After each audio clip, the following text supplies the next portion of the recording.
He knows his stuff. He's not afraid to go at people. And no player should have that much control over an organization. Well, last time I checked, this is not the Los Angeles LeBron. How did you get blocked by LeBron James on Twitter?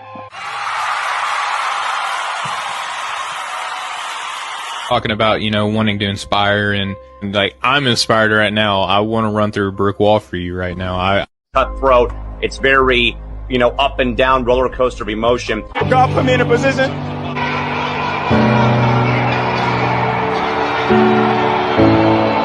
It's caught.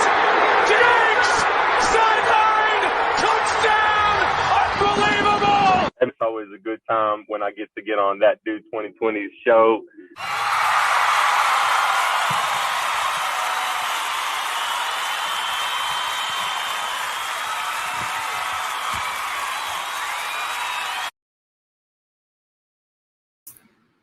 What is up, folks? That One Dude 2020 here on the God Over Money Sports Network. So far, the stream looks good. There's no issues. Thank gosh, Facebook this time doesn't decide to be a lazy turd. But ladies and gentlemen, let's get into the show and get into our little prayer break we do pretty much every single show.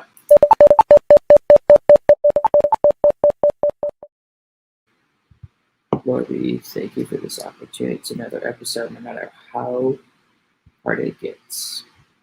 Always going to be doing this, and let this be a blessing to somebody. In Jesus' name, amen. The verse of the day we have is in Joel chapter 2, verses 12 through 13.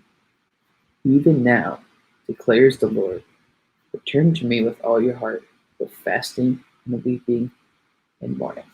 Render your heart and not your garments. Return to the Lord your God, for he is gracious and compassionate, slow to anger. I know that that's something a lot of people struggle with. I've struggled with in terms of just being patient. Sometimes, a lot of times, especially in the sports world, things don't go your way. Abounding in love, he relents from sinning, clemency. The Bible story, though, as we're talking about this with the Bible verses, when Jesus died on the cross.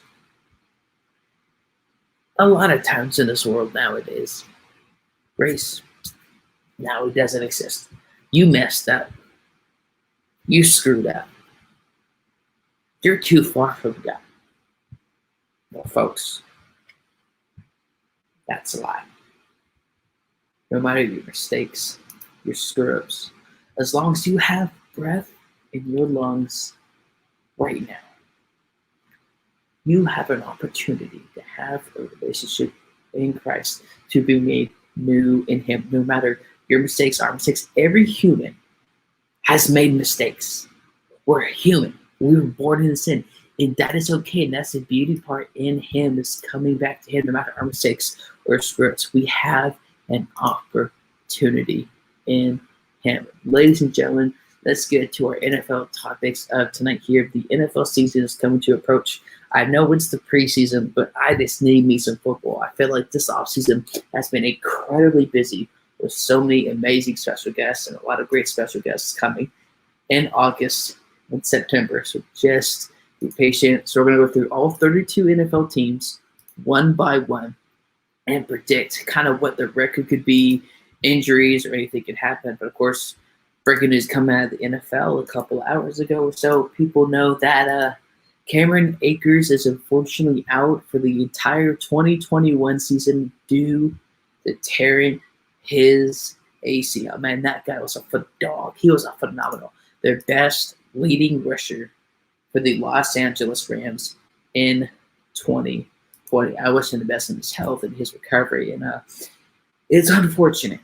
I don't know if there's anything the NFL can do, because more and more these past couple of years plus, even before COVID, we've seen a lot more and more of ACL tears. So hopefully something can happen in the future. But number one, the Arizona Cardinals. Now, I know the Arizona Cardinals last year, you could easily call it a disappointing season. Then you wouldn't be wrong. There could be a lot of blame to necessarily go around. Cliff Kingsbury The offense wasn't running. There was no chemistry. They were trying to find their identity as an offense. And that could be pinpointed back to the head coach, to Cliff Kingsbury. It's a team game. I get it. To the first 8 weeks, 6-2, number one offense. We're going to the 2021 campaign in the NFC West with a very, very tough division with the Los Angeles Rams, with Seattle, with the San Francisco 49ers here. This is one of the hardest, toughest divisions this year. I know we have the AFC East, which is in terms of quarterback, phenomenal, defense, phenomenal. This is going to be a hard year for Arizona because either they have to prove a couple of things or they have to say, hey, or show people, what can Cliff Kingsbury do as a head coach? Despite the NFC West being a very, very tough division in 2020, 2019, and 2021, if I had to really pick their record per se, 17 games, 18 weeks, I could see the Arizona Cardinals going 10-7, 11-6. I definitely think they're a playoff team, but they're going to have to be watching film and be like, what do we need to do different? What was the problem? You brought in Kenny and Drake, who had a great year, or say great, a career year. Play a little bit with Miami. And the rest of it with that season with the Arizona Cardinals. Played great. But the question is now, you got James Conner, Chase Edmonds, Kyler Murray, DeAndre Hopkins, you got AJ Green. The question is, if somehow the offense fails, either the clinch the division or against divisional teams in the 2021 regular season, can we trust AJ Green to be 100% healthy? But he's not the number one guy. That's DeAndre Hopkins. But this is 32-year-old AJ Green. Are we going to get 2017 AJ Green? Are we going to get 2015? Are we going to get the playoff AJ Green from years ago when Andy Dalton made multiple Pro Bowls? That's the thing with the NFL. And pretty much you can say in any sport. So much uncertainty here. And if the Cardinals would, if somehow, I mean, it's definitely a possibility here. If somehow the Arizona Cardinals win a division and have this great record, who's going to get the credit? Either by fans or either by media. As much as I have so much confidence in this Arizona Cardinals football team, I don't trust Cliff Kingsbury. But before I get to more of my thoughts on the Arizona Cardinals and their predictions here, James Gonzalez, chair with James Gonzalez, comes in to say, I like in this preseason games, I do, because I love more football. I love football. It's my favorite sport, in my opinion, the greatest sport on the planet. Always interested in position battles on all 32 teams. It's very interesting. Like, I know preseason isn't as exciting as it used to be, but it does give certain guys opportunities. Because imagine the 2016 preseason, Dak Prescott comes in at Mississippi State, 4th round pick, injured, comes in, plays phenomenal. We didn't have the preseason that season, or even at all. Would the Cowboys potentially would have had that type of season they had in 2016 when they went to the divisional round? We don't know. But going back to more of the comments here before we continue on with more episode 6 that we'll do in 2020, God of Money Sports. Now we're going to be talking about all 32 NFL teams, the quarterbacks and their weapons, how it's going to influence their season, and how each team could potentially do this season. It's just predictions. It's not guaranteed facts. James Gonzalez also comes in to say, big loss for the Los Angeles Rams. Talking about Cam Akers missing of the entire 2021 campaign due to a torn ACL. Injuries are awful. I couldn't agree more, my man. But to me, worse than they are before the season starts. For the longest time, this kind of adding on to that point, James, is that when they were in that Super Bowl, yes, they had a stacked defense. Yes, they had a great offensive line. Yes, they had receivers and tight ends. But what was one of their biggest things? When Todd Gurley got it going in the running game. What did they do very well last year? The running game. Now that you don't have Cameron Akers on this team, C.J. Anderson's been gone for years. He's retired. How is this offense going to be? Yes, they got Robert Woods. They got Cooper Kupp, great receivers. They're a team that's one of the most pressured teams this year. It's either Super Bowl win or bust. Not Super Bowl appearance, but Super Bowl win or bust. That's a stacked team. Super Bowl window is this year, next year. If they don't win the Super Bowl this year, and maybe most eyes or other people's eyes, it's not success. But who knows, my man? But hopefully, like I said, folks, here, these past 45 plus years, I've seen an increase of torn ACLs in the NFL on and off the field. I'm not sure if the NFL can do anything about that, but maybe it's something to look into. Again, I'm not a doctor or anything of the sort. James Gonzalez also comes in to say, can't wait to see Kenny Drake on my Raiders backing up Josh Jacobs. It's going to be great to see Josh Jacobs back this year. It is going to be great to see Kenny Drake. I know he's not necessarily the best, but again, those guys that are dealing with, right, like Derek Carr come in, this could be potentially interesting season for the Las Vegas Raiders. James Gonzalez also says, hoping J.J. Watt can play a whole season. I couldn't agree more, my man. Huge J.J. Watt fan. I don't have anything I gripe against him. Great guy on and off the field. Phenomenal leader. Maybe that can help that defense just because they have Vance Joseph. He was a terrible head coach. Not a great defensive coordinator. So hopefully bringing in J.J. Watt as a veteran mentor can help that defense and that entire team. But going back to the Arizona Cardinals, their season, potentially I could see 11-6, 12-5. Now, anything can happen. I'm convinced of Kyler Murray. I'm convinced of D-Hop. The biggest factor in terms of questioning how can this guy stay healthy is AJ Green. My prediction or just thought is even if AJ Green stays healthy, is he going to be that big of a factor? It's like Julio Jones going to Tennessee. Again, Julio Jones is a much better receiver, in my opinion. But at certain positions, especially in the NFL, when you hit those early 30s, you had a great career before.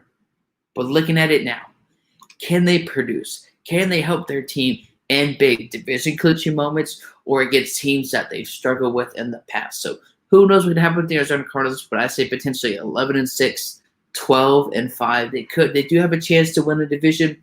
It just depends in the future. Also, I think how Seattle handles the Jamal Adams contract situation. Was there really any drama with Russell Wilson and Pete Carroll? Who knows? But any NFL news or sports topics will be talked about on that One Dude 2020. Right on the God Over Money Sports Network. The next team, of course, is the Atlanta Falcons. I know they traded Julio Jones. You got Kyle Pitts, I believe, with the 4th or 5th overall pick in this year's draft. I don't know what it is with Atlanta, but folks, in life, we've all had moments, whether we screwed up, made a huge mistake. You need to move on from that relationship, from that anything else. You need to move on. You're in denial. That's what I believe the Atlanta Falcons are in with Matt Ryan. I'm not saying Matt Ryan is a bum. He's not. Is he elite? No. You could say different factors of certain situations or certain guys not staying healthy, or maybe something's happening in the organization. I'm not saying it's all on Matt Ryan. But what is the team trying to do? They're in denial. And they're in an identity crisis. Are you trying to win right now? Or you're trying to rebuild? Because in most cases, or at least in some teams, when they trade their star receiver, regardless if the receiver is in their late 20s or early 30s, It means that team is trying to rebuild. But Atlanta's still trying to win now. Yes, you had that fat Matt Ryan contract that had $35+ million. Switch it to about 21, 22. Matt Ryan's getting older. You have a new head coach. It's just such a confusing direction. Think about it. Matt Ryan in his mid, almost late 30s.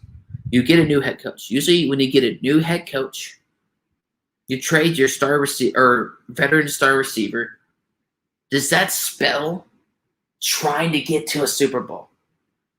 Does that spell you're trying to contend right now? Because there's no way the Atlanta Falcons are making the playoffs. There's no way they're going to clinch a division. If you were to play Madden 21, terrible game. EA blocked me from their email list. Or this next game, Madden 22. Yeah, you could have a chance. Put it on rookie mode. Don't even put it on all Madden. The Falcons have a lot of issues. His Kyle Pitts is a phenomenal player. One of the best in my opinion, the best offensive player in this year's draft. We know his talent. That's great. But Atlanta has been in an identity crisis for years. Some people could play a certain blame. Oh, the defense can't stay healthy. The defense can't stay consistent. They're 100% right. Look at their defensive tackle and Grady Jarrett, who hasn't been consistent his whole career. But because of that season in 2016, you had what happened in 2017. Going to the Super Bowl. I just don't understand. Like, what are you trying? Who are you going to blame this year when it doesn't go right with Atlanta? It just doesn't make any sense. But if I had to pick what Atlanta's record would be, I could say 7-10, 8-9. Again, pending any other injuries in the NFL. So again, so far we talked about the Arizona Cardinals and the Atlanta Falcons. So we're going to go through the Arizona Cardinals, and the Atlanta Falcons starting quarterback, kind of quickly talk about the weapons, and we'll continue forward with That One Dude 2020 right on the God Over Money Sports Network. Kyler Murray. Look at this offense on paper. We know DeAndre Hopkins, AJ Green, James Conner, a free agent that came to the Arizona Cardinals, replaced Le'Veon Bell in 2019. Chase Edmonds. This could be a very interesting year, or it could go wrong really quick. We all know this. We saw it in 2019 with the Cleveland Browns. And you see this in general all the time in the NFL. Just because on paper you have a team that looks like a great playoff contender doesn't mean exactly what's going to happen. Now, I have no doubt they're a playoff contender, but when you look at this offense with DeAndre Hopkins, AJ Green, James Conner, and Chase Edmonds, there's still the factor of the head coach and Cliff Kingsbury, and you still have Vance Joseph. So this offense has success. Is it first the running game, then the passing game, or is it really a little bit of both? I would be really interested to see is this offense going to run any different based on the failed attempt to the playoffs in the 2020 season. Who knows in any way, shape, or form, but it would be very interesting to see what happens with DeAndre Hopkins and all this great roster. Again, this roster is on paper. Great roster on paper doesn't mean you're going to go far in the playoffs. Even make the playoffs, have a winning record, beat divisional teams. Who knows or no way, no how. Next one here, quarterback Matt Ryan. Julio Jones has gone to Tennessee. We got Kyle Pitts and Calvin Ridley. Said this team's not making the playoffs. 7-10, 8-9. Well, Kyle Pitts. Now, who is the number one receiving weapon? We love Calvin. I think he's a phenomenal player when healthy. If Calvin really can stay healthy, I can see him maybe this year being the number one receiver. Now that Julio Jones has been there since 2011. But now it's in Tennessee. Does somehow the offense, do they tweak the offense with the new head coach? Do they also tweak the offense with the new head coach? And now Julio Jones isn't there. Is it just going to be thrown to Kyle Pitts half the time? Is it going to be thrown to Calvin Ridley all the time? Are you going to solely adjust Kyle Pitts? No, he's a phenomenal offensive talent. I'm just really interested to see how on the field, not necessarily in terms of losses, but in terms of numbers, passing yards, all those great things, how the offense is going to be run or how it's going to be with Kyle Pitts and Calvin Ridley. Could definitely be very interesting here, folks. But again, that one, dude, 2020, running the God over Money Sports Network. Have your comments, questions, or concerns. Think I'm crazy, I don't know what I'm talking about, more than happy to fire in the comment section below. But James Gonzalez comes in to say, I was hoping Matt Ryan was going to get traded to the Patriots. I mean, that definitely would have been interesting, but kind of going back to my point, though, James, is Atlanta's in identity crisis. They can't figure out if they're trying to win right now or rebuild. But who knows? And the Falcons could really start exactly. I read this last part coming. And could really start the rebuild. Exactly, James. The rebuild for the Atlanta Falcons should have started years ago. I know you said, oh, they had the weapons. Okay, it doesn't matter. Clearly, whatever the Atlanta Falcons are doing isn't working. What do we say about beating the dead horse over and over and over again? You're going to get the same result. That's what the Atlanta Falcons are doing. I'm not too sure moving forward how they're going to address it. More offensive type team. Always here. But again, now looking at this next team in the NFL, we're talking about the Carolina Panthers. I know they traded Teddy Bridgewater. I know Matt Rule says they're convinced of Sam Darnold. I'm not saying Sam Darnold is this bum. He's a bust. He's not great or elite. But I'm really concerned this year. Curtis Samuel, one of your great players, he's gone to Washington. Washington has a great team this year. Of course, we know there's quarterback situation with Ryan Fitzpatrick. It's still, without a doubt, a playoff team. With their offense, with Christian McCaffrey and Robbie Anderson, Sam Darnold reunites with Robbie Anderson, who they both played in New York, even though Robbie Anderson went undrafted in 2016, so played 2 more years with the New York Jets, and Sam Darnold did. But folks, this is not a playoff team. I have certain excitement about Sam Darnold, but at some point, you're going to have to deliver. There's some point, regardless of how we go or how bad he is, it's enough for the excuses. It's the NFL. We always talk about, like, when you have kids, tell them to take responsibility. When you mess up, when you make a mistake, when you don't get it done, it's about taking responsibility, not making excuses. Don't blame anybody else. And that's what I want to see this year with Sam Darnold and this offense. I'm not saying this offense is going to be the worst in the NFL. The worst offense in the NFL are very close. It's going to be the Houston Texans with Tyrod Taylor being the starting quarterback for the Houston Texans for the 2021 campaign. And who knows, moving forward. Christian McCaffrey coming back from injury. With how explosive he is as a running back. Those type of running backs are that explosive. Coming back from an injury. Are we really sure we're going to see 2019 or 2018? Never saw the full long-term potential of Christian McCaffrey and Cam Newton. That didn't work. Now, it did work with Teddy. Of course, injuries up until that point. If somehow this offense is going to thrive, if somehow this offense is going to succeed, who are we going to blame then? Go right. I know what the media is going to do. I guarantee there's a certain extent, yeah, there are going to be some times where Sam Darnold throws a couple of interceptions. There's a couple of times that Sam Darnold is going to mess up.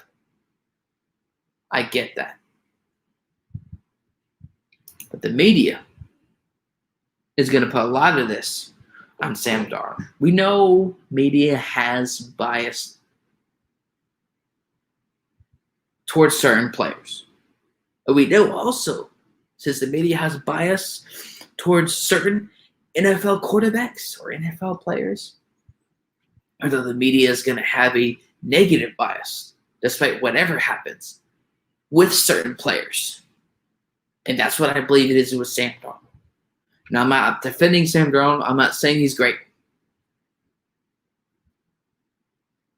But Sam Darnold with this offense, it sounds like it could be a recipe for success. I'll tell you, Robbie Anderson having a career year last year. His first 1,000-yard season. Phenomenal receiver. Now, I know people don't talk about Robbie Anderson enough. I know he's not the most interesting. He does have the speed. He does have the athleticism. He does have the agility. He does have the chance to be a number one. You have DJ Moore, but DJ Moore has not developed as a great receiver. So, folks, who would you rather have as your number one for 2021 for the Carolina Panthers? DJ Moore or Robbie Anderson? Just be honest. Don't tell a lie. We can talk about numbers. 1,000 yards last year. Say, oh, that's not that great, or oh, that's just, people can always find a way to hate or disrespect. I'm not saying he's top 5 or top 10. He could be top 12 or top 15 receiver in the NFL. Maybe I'm definitely crazy for saying that.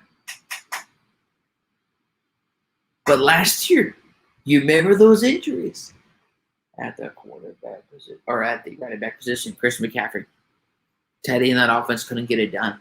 Matt Rule and the Carolina Panthers drafted all defensive players in the 2020 NFL draft. That was definitely a stupid decision, a stupid mistake. I had 1,000 yards last year. Curtis Samuel being a dual triple threat player for the Carolina Panthers. Robbie Anderson is going to be their number one receiver this year, even if Christian McCaffrey is fully healthy. Do we even know? Is going to be 100% healthy. Injuries like Christian McCaffrey had and other NFL players that have had injuries. It takes a while. It takes a couple of games or more to get back to what you were before, to get back to what you were, to 100%. The Panthers, it should be easy advice. Don't rush Christian McCaffrey back. Let him get adjusted. How this offense works, like think about it. Christian McCaffrey and Robbie Anderson, that sounds like a very interesting combo here. I'm tired of to a certain extent, disrespect of Robbie Anderson. I'm not saying he's a top 10 receiver.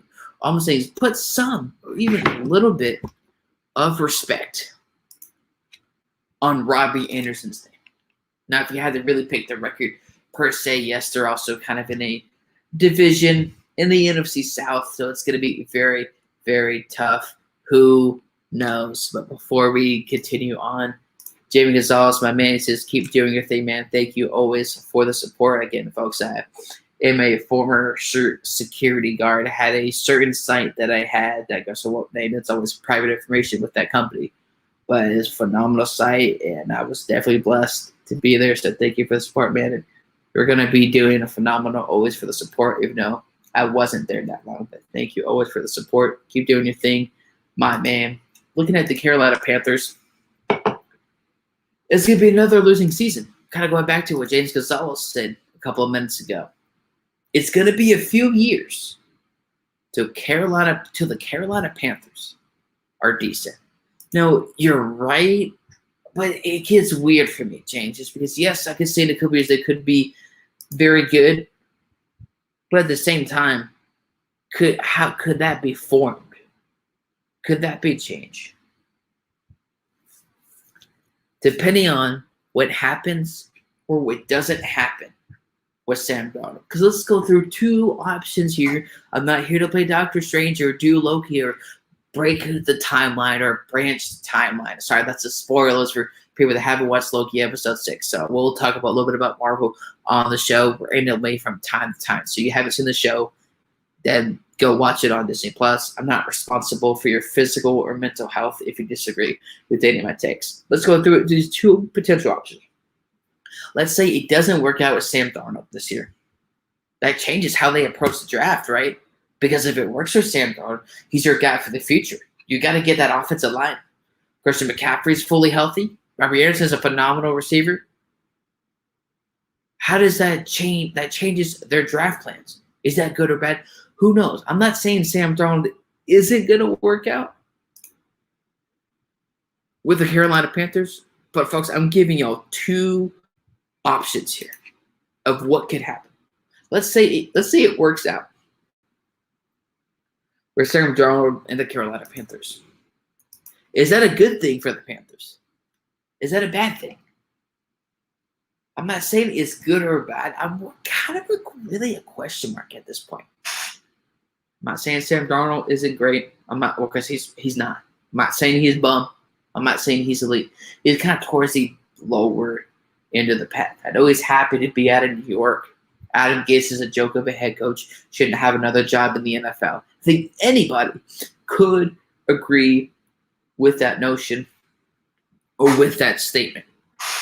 So if it doesn't work out with Sam Darnold with the Carolina Panthers, does that put Matt Rule, do we start to question, is Matt Rule plan not working per se? Or for some teams, when they rebuild, they look at the defense, then address the offense, then address the quarterback position. I think in general, you should, if you're going to rebuild, depending on your cap situation or contract situation, if you have a veteran quarterback, will of course affect when you address or when you pick a new franchise quarterback.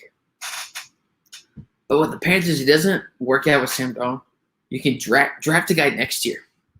Draft a guy in 2022. As much as I love Sam Darnold, there's plenty of guys in the future I think could thrive better in that offense with Christian McCaffrey, with Robbie Anderson, with that better improving young defense, with addressing the offensive line, with Mario Davis as a backup. Great backup coming in, making some great plays last year, and replacement of Christian McCaffrey. I'm not here to hate or be, Sam Darnold's this or Sam Darnold's that, or he's seeing ghosts. But if you look at the 22 NFL drafted moving forward, there's plenty of more interesting quarterbacks I think could get the job better done for the Carolina Panthers with that offense with Christian McCaffrey, Robbie Anderson, and future guys that will be drafted by the Carolina Panthers. But record-wise, they're not going to get no more than 7 wins. I'm sorry here. I don't see Sam Darnold in this offense succeeding, getting to the playoffs, and see Sam Darnold being the long-term starting answer. I could see 6-11. I'm sorry, folks. I'm not always right in my predictions. I know. But it's fun to make future NFL predictions for the next NFL season. So close to football. I would say 6-11. Maybe 7-10. Maybe I'm being too harsh. Or some people may think that I'm being too generous. But I truly and genuinely think the Carolina Panthers, this should be private at this point.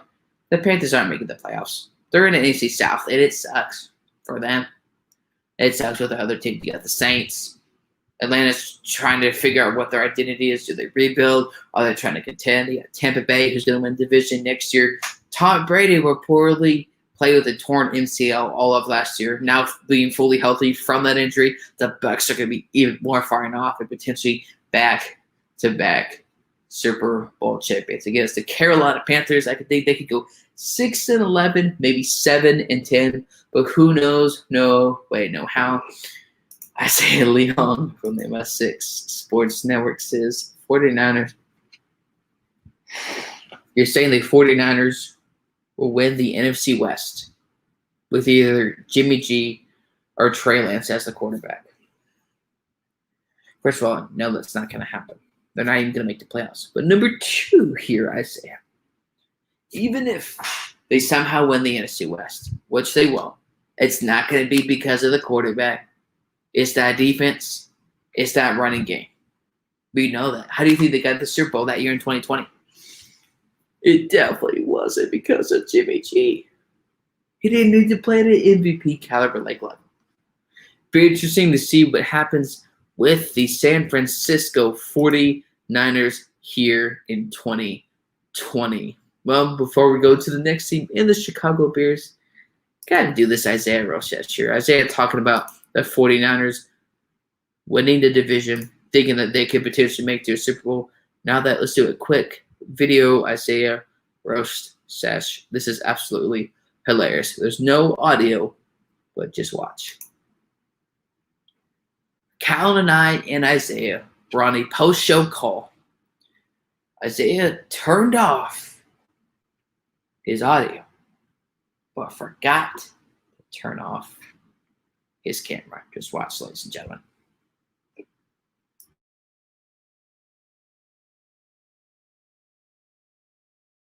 Folks, I have no idea what he's doing. When we do these Isaiah roast sessions, it's all good and fun. We're all family here. It's all good, just roasting each other. Just watch this here real quick. We'll get back to the show.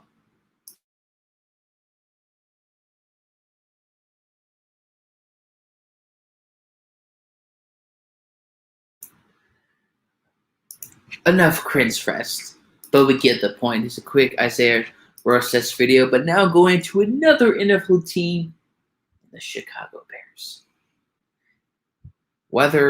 Who knows who their starting quarterback is going to be. We know the Chicago Bears. Sorry, brain fart here. Bears. Oh my goodness. The Chicago Bears signed Andy Dalton to a 1-year, almost $14 million contract. Now, whatever you think about Andy Dalton is not relevant in this conversation, in this topic, in this argument. Because they're going to play Andy Dalton this year in week 1. I know there's the excitement for Justin Fields. I totally understand. I get it. You have Montgomery. I believe you have Tariq Cohen. Now, the interesting, really, what's going to happen with the future with the Bears is kind of in question. Is Allen Robinson going to sign a long-term contract? I don't get why people don't talk about Allen Robinson enough. It doesn't make any sense. Allen Robinson has not, I believe, not signed the franchise tag. So if they do not agree on the long-term deal, I believe before or during training camp, Allen Robinson has to play under that franchise tag of almost $20 million. I give or take. Correct me if I am wrong on that one. But if Allen Robinson, let's just say Allen Robinson is not on this franchise for the Chicago Bears this year, that doesn't help them at all. That, in fact, actually hurts them. Now, I know the Chicago Bears drafted Justin Fields, phenomenal. I think he'd be a phenomenal quarterback moving forward. But let's say Nick Foles is starting this year for a couple of games, and Allen Robinson is gone. Who do you have to throw to? Chicago Bears drafted Devin White in 2016, I believe. Now he's, I think, I have no idea. The Giants or somebody. I can't remember at the moment. Again, massive brain fart. Who knows what's going to happen? That's where it's more interesting, but kind of concerning because we want to talk about, what I think the record could be with Chicago. I'm going to give my prediction with whether it's with Nick Foles for the whole season, whether it's for Andy Dalton for the whole season, or whether it's Justin Fields for the whole season. But again, folks, Justin Fields is not going to start the whole season. Andy Dalton is not going to start the whole season. And Nick Foles isn't going to start this whole season. I'm just going through these 3 hypotheticals here. Let's just say with Allen Robinson on the team, just to save some time here. If Nick Foles starts all 17 games for 18 weeks, and Allen Robinson is on the team, and they have that running game, I could see them winning 7 to 8 games.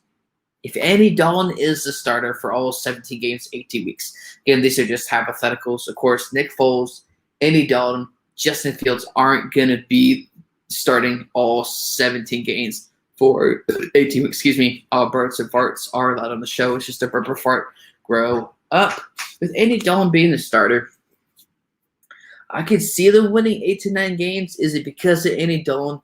Who knows? I think if Andy Dalton starts, it could be more because the defense Again, who knows? Allen Robinson necessarily hasn't had that great starting. He hasn't had a great starting quarterback ever in his career. Started off his career, guess what, folks? You know, if you're NFL fans, with the Jacksonville Jaguars. Who was that quarterback? Blake Bortles. I'm not even sure if he's in the NFL anymore. And you know, I could see him winning 8 to 9 games, maybe. But if you look at Justin Fields, no, we're just talking about hypotheticals. But I really, really, really hope the Chicago Bears don't start him in week 1. I get like rookie quarterbacks are getting better faster. Quarterbacks are getting better, faster, quicker, and they adjust the offense a lot quicker from college to the NFL. But the problem is rushing him, especially when who knows the future of Matt Nagy with the Chicago Bears. Who knows if they're going to make the playoffs? Who knows, like, what are they going to do with their offensive line? Kyle Long came out of retirement, is now an offensive lineman for the Kansas City Chiefs. Sorry, I'm saying the Chiefs just makes me want to throw up. But if Justin Fields starts for all 17 games, again, he's not. We're just going through all 3 hypotheticals with all these quarterbacks, with Nick Foles, Andy Dalton, and, of course, Justin Fields out of Ohio State. If Justin Fields somehow starts all 17 games, again, these are all hypothetical situations. They can win 4 or 5 games. Like, I love Justin Fields, but a rookie, especially at his concern or necessarily with the franchise in terms of we don't know what the franchise is going to do moving forward. The franchise, you could say, is in shambles or there's a lot of drama. Who knows? But if Justin Fields starts, they could win maybe 5 to 6 games. But James Gonzalez comes in to say, Andy Dalton should get the start. Of course, you can say whether he's good or not, but they paid him, so he's going to start week 1. But if he does bad, Justin Fields has to get a chance after the 3rd week. I think he should get a chance now. Some people could say that, hey, when the Kansas City Chiefs, massive brain fart tonight. Since the Kansas City Chiefs drafted Patrick Mahomes in the 2017 NFL draft, they played him for 1 game in 2017. Now the Chiefs played him all of 2017. Somebody can make the argument. He definitely made the conversation that they could have gone to the playoffs. They could have gone to a Super Bowl, been the first rookie to ever win. There could be that legit argument. I get it. But even though rookie quarterbacks are getting better faster, rushing that type of talent on the field, I don't think is a smart idea. But definitely, if Andy Dalton starts 3 to 4 weeks and unfortunately doesn't get the job done, definitely could see a possibility maybe of Justin Fields starting after week 3. Who knows or no way, no how.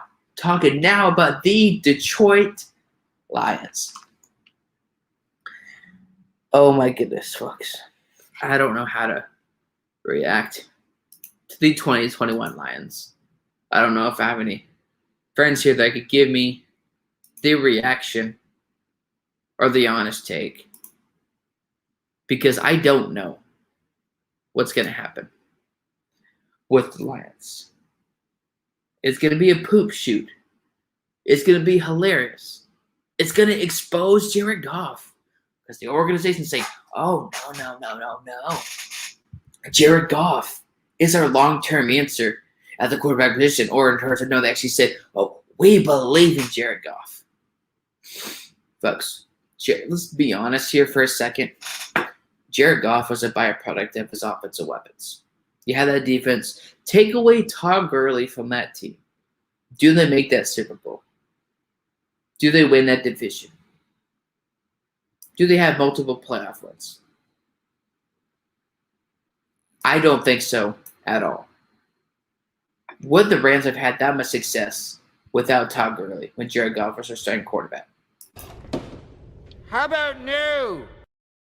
Couldn't agree more, my friend. But if you look at this offense, this in terms of the receivers and the running back, oh my goodness, folks.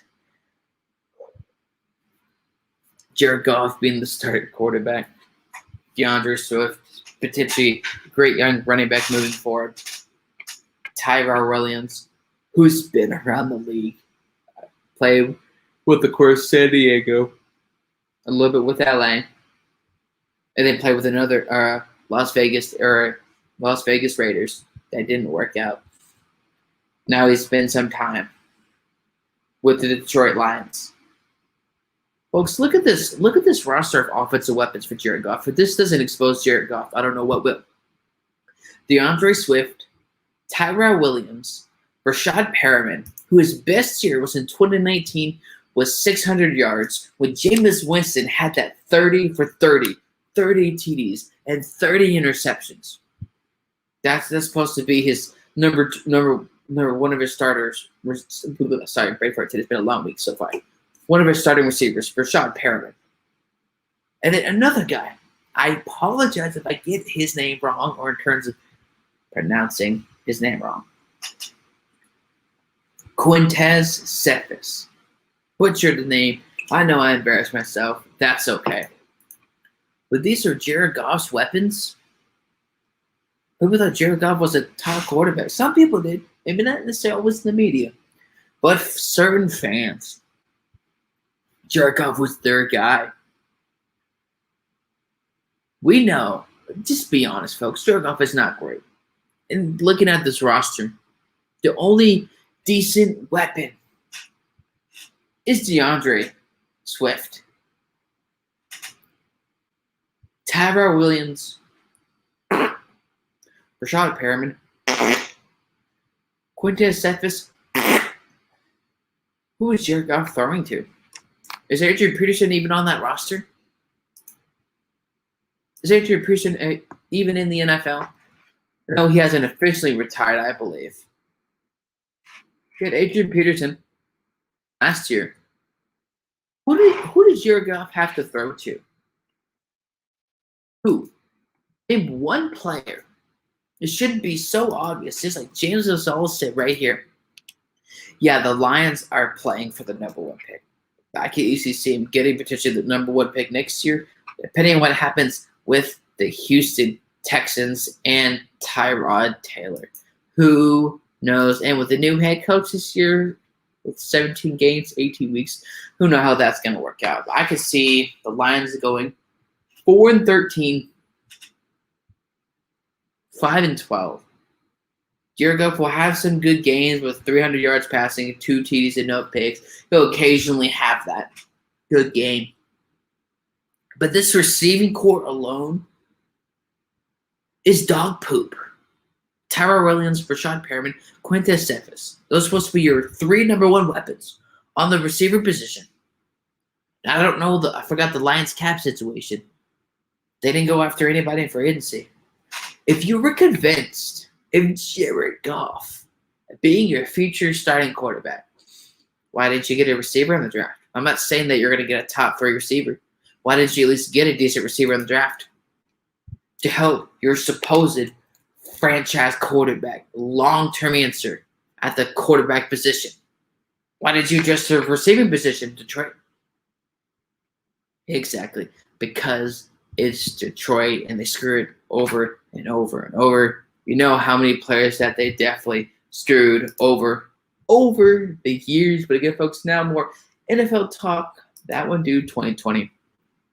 Right on the God Over Money Sports Network, episode 6. Got a big 2 months in August and September of huge special guests. So stay tuned in for that. But no matter what, folks, this hasn't been easy. I love doing this, even if I have to run this program solo. Let's do it. Let's do it for God's glory. That's the point. Moving forward now with more NFL talk here, let's address some of our comments here. James Casales also says, hopefully Tyrell Williams can ball out with Detroit. I hope he can. But like you made a point over here, he's also coming back from a bad injury. I hope he does succeed. But there's a reason he's been around the NFL. Not because he's a top 5, top 10 receiver. Not because he's a great red zone receiver. Not because he has great yards after catch. Not because he has a great on the field relationship with the quarterbacks he's played with. So who knows? I hope he succeeds. But again, in the NFL, there's a lot of uncertainty here. But Going to the Green Bay Packers, more NFC North talk here. Like we talked about hypotheticals with Chicago, because anything can happen in the NFL. Let's talk about it with Aaron Rodgers first. Even if Aaron Rodgers starts this whole season with Devontae Adams, Aaron Jones, Valdez Scantling, phenomenal receiver. Great core. Now, some people say, now the problem is, even if the Green Bay Packers reportedly offered the biggest quarterback deal of all time to Aaron Rodgers. So I don't want to hear the excuse of, he doesn't have the weapons or he didn't have an offensive line. Because the Green Bay Packers organization or the GM is in a losing situation. Because no matter what you say, like Ace said on Coast to Coast, no matter what you say, no matter what you do, oh my gosh, you traded away the Super Bowl winning All-Pro, Pro Bowl, MVP, like MVP quarterback. Or, oh my gosh, you couldn't get that much back. You traded and you got Jordan Love in the 2020 NFL draft, a first-round pick, I believe 32nd overall pick, 27th overall pick in the 2020 NFL draft. If this team doesn't succeed this year with Aaron Rodgers, who is the media going to blame? Is it the coordinators? Is it the coach? No, they're not going to blame Aaron Rodgers. Do I want Aaron Rodgers in Denver? Yes. And Aaron Rodgers, I will personally print out the contract. Fly where we get halfway in Green Bay. Let's get a cup of coffee. Let's get a beer. Let's get a Monster at the gas station. Let's have a talk. You sign the papers, and let's get you in Denver. But we're talking about him in Green Bay. If the 2021 Green Bay Packers had the same result as they did in 2020, as they did in 2019, who are you going to blame? There are multiple people, but number one, Jason Gonzalez basically said my point before I did, read my mind. Jason Gonzalez says the Packers defense has to step up. Exactly. That's been a huge issue. Their defense sucks. I mean, look at it with the Green Bay Packers, folks. If you go back after the show about highlight that, I don't want to get copyrighted or anything here. Going back to the NFC Championship game, right before halftime, it's about to be 28-10. Tom Brady looks like he's going to get sacked. He guns it down the field to Scott Miller. Who's that corner right there, folks? That's getting juked. Getting destroyed. That's Kevin King. Bucks won the Super Bowl. You go in the offseason. You go into free agency. Who do the Green Bay Packers sign in free agency? That's Kevin King. The same guy that got torched by 2019 sixth-round pick Scott Miller. Phenomenal receiver. Great position player for the Tampa Bay 2021 Super Bowl champions. So it's either you could blame the staff. I don't know. Who could you blame? They're not developing their defense? Or is it not necessarily you can have different conversations, or they're not developing their defense correctly? Or they're not instilling discipline on their defense?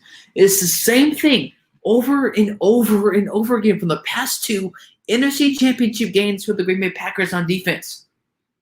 They can't stop the run. You made Raheem Mostert look like a top 3 running back, or I believe over 200 yards. Couldn't stop Leonard Fournette running it. Couldn't stop Ronald Jones. Couldn't stop Brandon Cooks doing that last-second RPO to win the game for them to go to the Super Bowl. And win the Super Bowl. So I'm trying to understand this year. If Aaron Rodgers stays, is the Packers organization approach on their defense going to change? And the sad reality is, no, it's not. I don't know if you have to change your staff next year, fire your staff, address it. Who knows? But something is wrong with that defense, or multiple things are wrong with the Packers defense. You would have necessarily drafted the right defensive players. Go back to that Seattle playoff game years ago, Elijah Boom is here. Russell Wilson was a lot younger at the quarterback position. Those guys on that roster, 2015, I believe. Those guys aren't in the NFL anymore. They're not on a roster. They're not a backup, not a third stringer. They're not on the practice squad. They're not in the NFL anymore. So I'm trying to understand.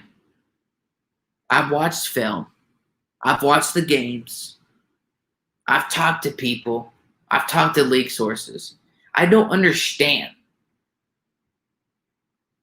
what the organization is going to have to do on the defensive side of the ball. But kind of going off with that rain, going back to Aaron Rodgers starts this year. Oh, yeah, they can go 12-5. They can go 13-plus wins because look at that division. Chicago is in disarray at the quarterback position. Vikings drafted Kellen Mond. So they 100% sold on Cant Cousins. Who knows? Detroit, clearly, like James Gonzalez said earlier here in the comments, yeah, the Lions are playing for the first overall pick. There's no question. There's no doubt about that. But if you have 12, 13 wins, look at it from, let's say somehow Aaron Rodgers gets to Denver, please. And Jordan Love starts all 17 games. Imagine his first starting season in the NFL is the new NFL regular season in terms of how many games. 18 weeks, 17 games. If Jordan Love starts, I could maybe see him winning. It's not me hating. I could see him winning 9 to 10 games. It's just he's a young quarterback. Some people say, "Oh, he's phenomenal in practice," and some say he hasn't played a game in the NFL yet. So how do we know? We don't have any game film of him. Maybe that could be to his advantage. That could be a blessing, or that could be a disadvantage. Since Jordan Love hasn't started in the NFL, hasn't played a game in a full NFL game. I'm not sure how many games could they win. They have the on-the-field chemistry with Aaron Rodgers, Devontae Adams, Aaron Jones, and Valdez-Scantling. They have the on-the-field chemistry. But with a new young quarterback, necessarily because the organization believed in him, but didn't communicate with Aaron Rodgers, I could say maybe win 9 to 10 games. But let me know if you think I'm being too generous or I'm being too harsh here. But again, folks, if anybody is watching Game 6 of the 2021 NBA Finals, drop it down below in terms of the score so we can keep up with that during the moments here. We're not going to the Los Angeles Rams. Matthew Stafford, man. I know some people don't like him. You talked about some of the same stats over and over. But this roster, Cooper Kupp, Josh Reynolds. Now, Sean Jackson, though, it's a great addition, but he's 33, 34 years old. He's past his prime, so I'm not sure if he'll really be that much of a factor there. But Robert was phenomenal receiver. Drafted in Buffalo right around the same time as Kelvin Benjamin and Tyrod Taylor, and E.J. Manuel was there. Again, Tyrod Taylor was actually drafted 2011, 2012, 6th round by the Ravens. Horse, unfortunately, Cam Akers is out for the entire 2021 season due to a torn ACL. So for right now, it's Cooper Kupp, Josh Reynolds, Deshaun Jackson, Robert Woods. This is a great roster and much better. I'm not saying this offensive line's top 5, but it's a much better offensive line than Detroit. Matthew Stafford's going to succeed with this team. Yes, there's a lot of pressure because their Super Bowl window is this year and next year. If they don't get it in the next 2 years, then we're going to have to blow this thing up. Their cap situation in terms of how much money they have to spend or not spend is very little. Some people can say I'm crazy. Oh, they're not in all this pressure. They are. In terms of how the roster is on paper and how the media is viewing it and how the fans are viewing it, and I don't blame them. With how stacked this roster is, you would think they can get to a Super Bowl. So it's Super Bowl win or bust. Now, they're going to get the Super Bowl? No, they're not. Remember, because there's another quarterback in the NFC who is a future first ballot Hall of Famer, 7-time Super Bowl champion. That's Tom Brady. There's no way Matthew Stafford's going to outplay Tom Brady in the pot. No way. Matthew Stafford has a great arm. But with this with this offensive weapons, Cooper Kupp, Josh Reynolds, Deshaun Jackson, even though he's much older and past his prime at Robert Woods, I could see the Los Angeles Rams having 12 wins on the season. Again, I'm not always right in my predictions. I'll give you that. But this could be a very interesting team in 2021. Cam Akers is out for the season. How do you adjust on the fly and training camp? Who knows? But it definitely could be a very interesting season. It will be for the Los Angeles Rams. James Sauce, thank you so much, my man. The score update of Game 6 of the 2021 NBA Finals, 39-36. Bucks lead before half. Said Bucks are going to win Game 6. And if the Bucks win this and Giannis keeps doing what he's doing, man, I'm going to have to definitely admit a little bit I was wrong. But folks, going to the Minnesota Vikings, talking about their offensive weapons and how their season could go, in my opinion. Again, this is just my opinion, not facts in any way, shape, or form. We can't predict how many injuries or non-injuries could be in the NFL. But for the Minnesota Vikings here, you got a second-year receiver in Justin Jefferson. Oh, my goodness. This guy is phenomenal. This guy is a dog. He is great. He's phenomenal. I can't wait to see what he does in year 2 for the Minnesota Vikings. I'll make sure to find a way to put him on my fantasy football list. Fantasy football roster. Put Justin Jefferson on there. If you look at it this year, yes, I know the Vikings drafted Kellen Mond. That guy's not going to start for the next year or two until Kirk Cousins' contract runs out. But with this roster, Justin Jefferson, Dalvin Cook, Adam Thielen. Now, I'm going to play some hypotheticals here. Yes, yet again. We have no idea what's going to happen with Aaron Rodgers. So let's see. Aaron Rodgers stays in Green Bay. The Vikings aren't making the playoffs. And actually, you know what? No. I'll counter true that and reverse that and change the timeline on that answer. Low-key pun. Not funny, but whatever. Aaron Rodgers stays in Green Bay. Now I'm going to stick with it. The Minnesota Vikings would be third place in the division, with Lions being fourth place in the NFC North. Chicago, I know, is a quarterback carousel. Yes, the defense is getting older, so there's going to be a lot more pressure. It's going to be a running game. It's going to be defense. I just don't see the Vikings making the playoffs. It's the same thing time and time again. I'm not saying, dump it all on Kent Cousins and that, it's always Kent Cousins' fault. Or he is part of the blame, yes. Because some of those throws he makes, going back to that Atlanta Falcons game, that interception was like, even the announcer was like, oh my gosh, what is this guy doing? It's insane. It's crazy. Well, with this roster, Justin Jefferson, Dalvin Cook, and Adam Thielen, on paper, numbers-wise, it's going to be phenomenal. But I don't see him winning more than 7 to 8 games this year. I just don't see what the Vikings can do different this year. The offense could be run the same. You still have Kent Cousins. They're not sold on him 100%. Maybe 95% or 85 or 65. Because if they were 100% sold on Kent Cousins, they wouldn't have drafted Kellen Mond at all. I know that. We know that. The organization, fans, and the media know that. I could see him going 7-10, 8-9.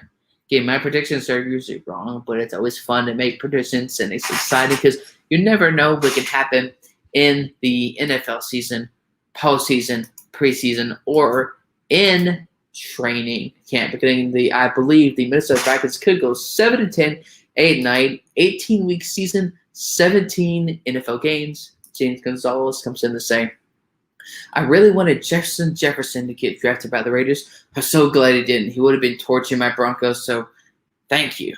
Thought he was the best receiver in the draft when no one did. James Gonzalez, I didn't think he was either, but I so far have been proven wrong, and I wish him the best in his career. If he continues to do what he does, man, this guy's going to have a very fun career.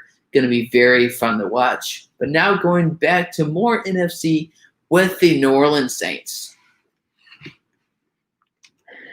Yes, Jameis Winston is the answer, at least for this year. What we call a bridge quarterback.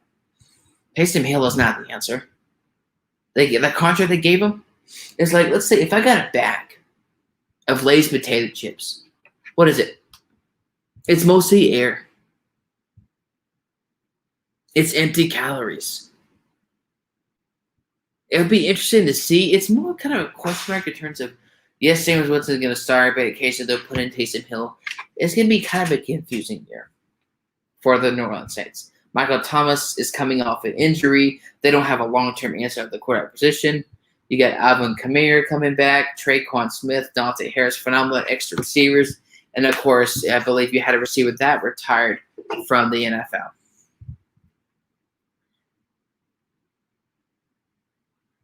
I believe it had a record, I could say, for the Saints.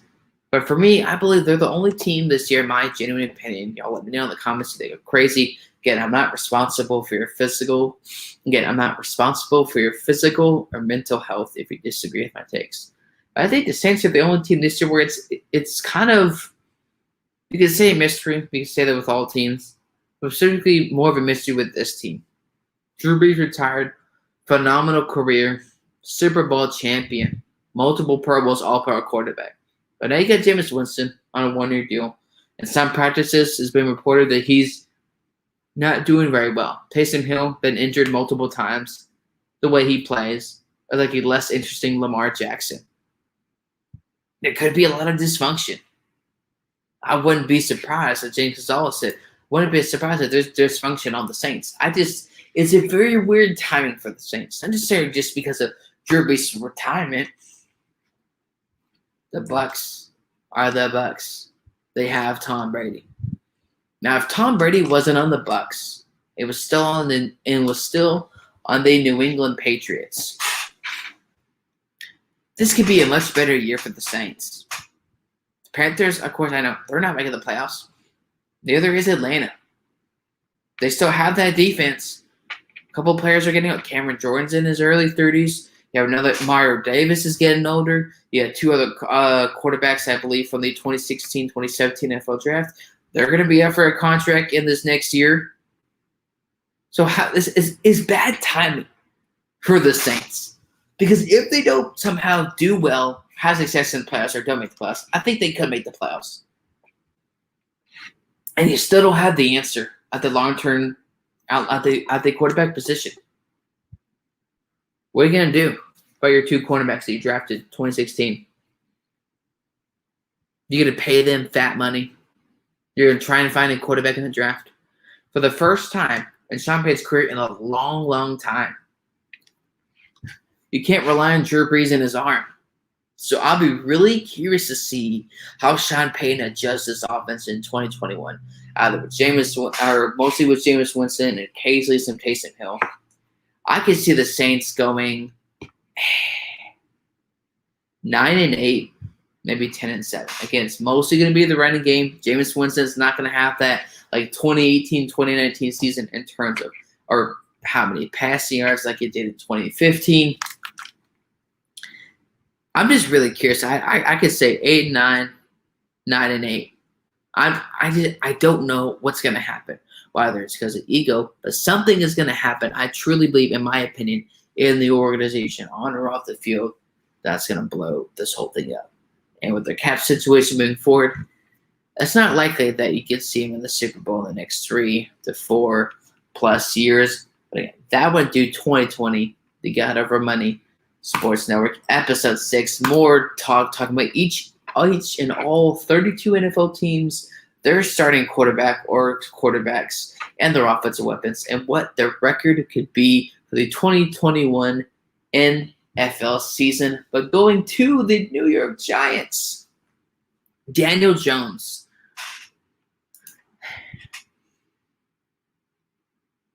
Some people could say the verdict is still out. I don't hate him as a quarterback, but I'm not in love with him as a quarterback.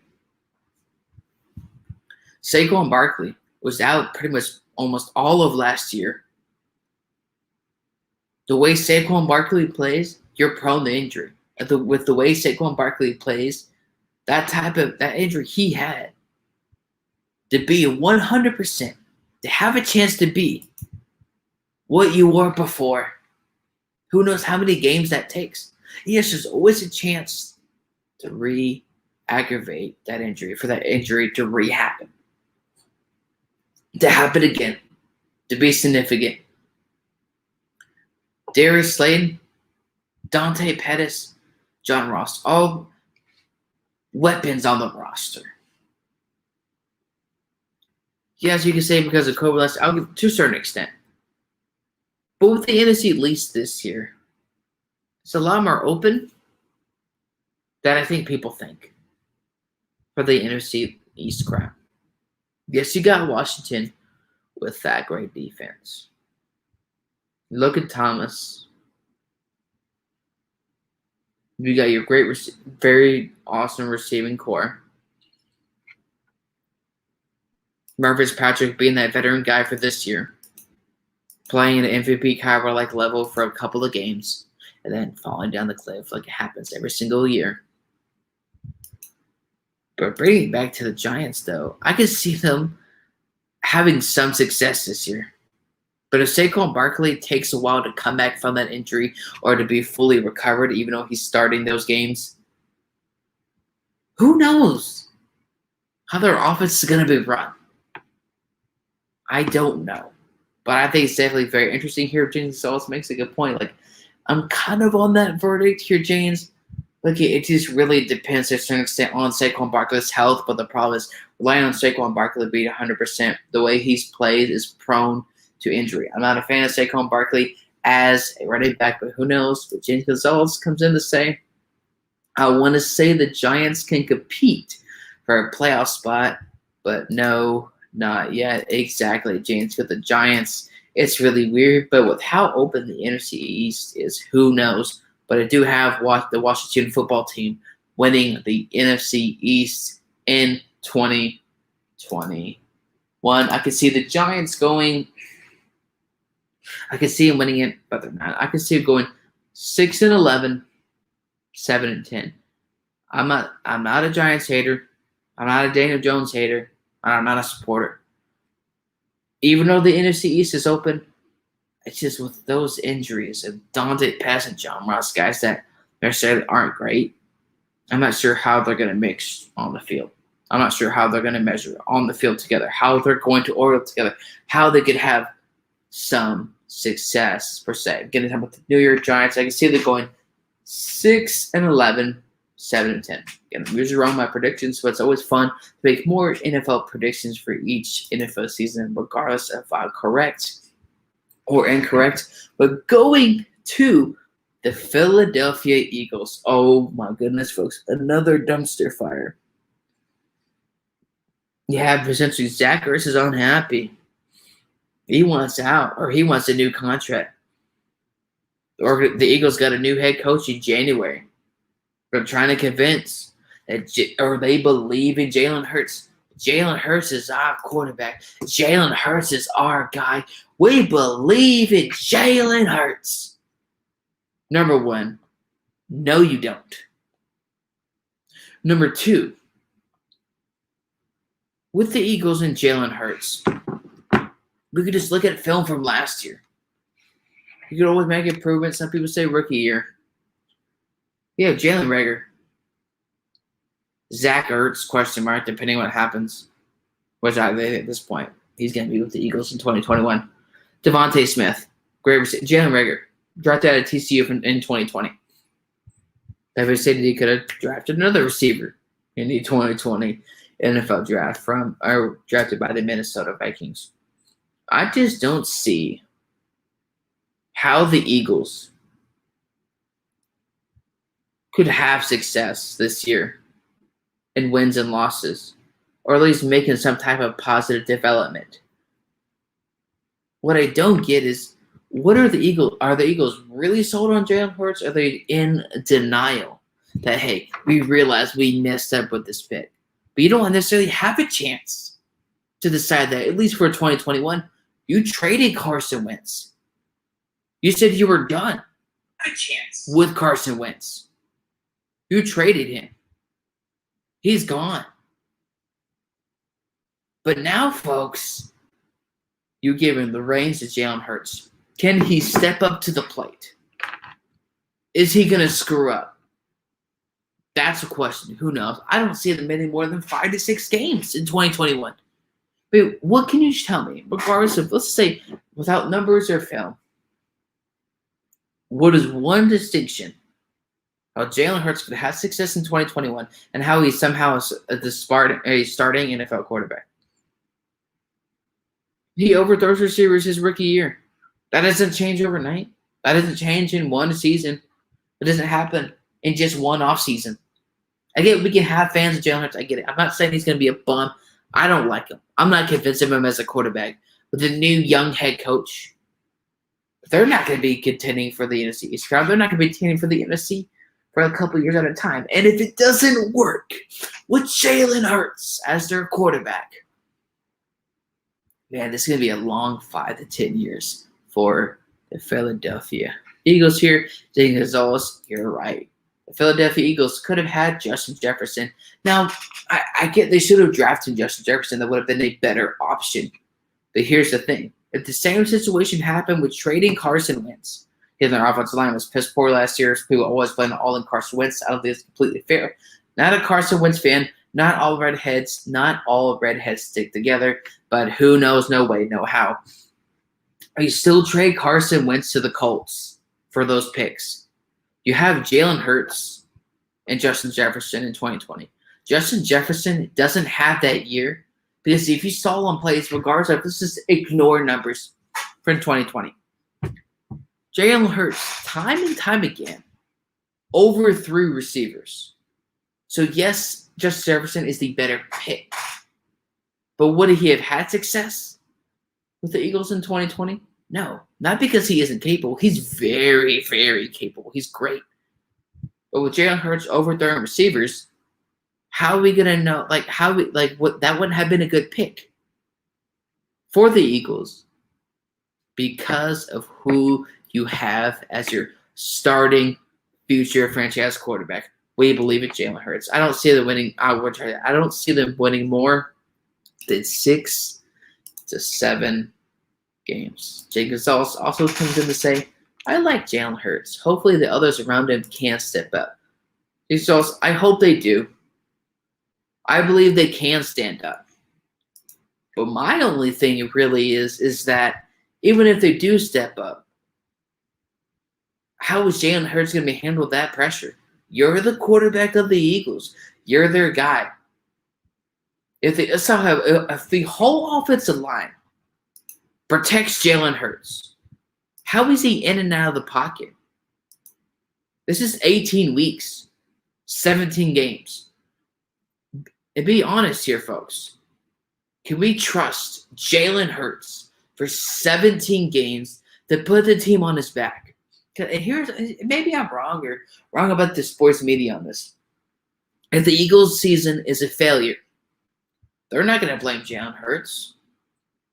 If the Eagles succeed this year, make the playoffs, oh, it's all because of Jalen Hurts. We knew he could develop as a quarterback. Give it time. Give it patience. I mean, oh my goodness, folks. Seriously. But Jalen Hurts is not the guy. Not a great NFL quarterback. But who knows in any way or anyhow. Down Dude 2020, GODOverMoney Sports Network. Let's continue on with more NFL talk of all 32 NFL teams and what my predictions could be of how their season could turn out. And the San Francisco 49ers. More and more hypotheticals, folks. Yet again, Jimmy G, they don't win that many games.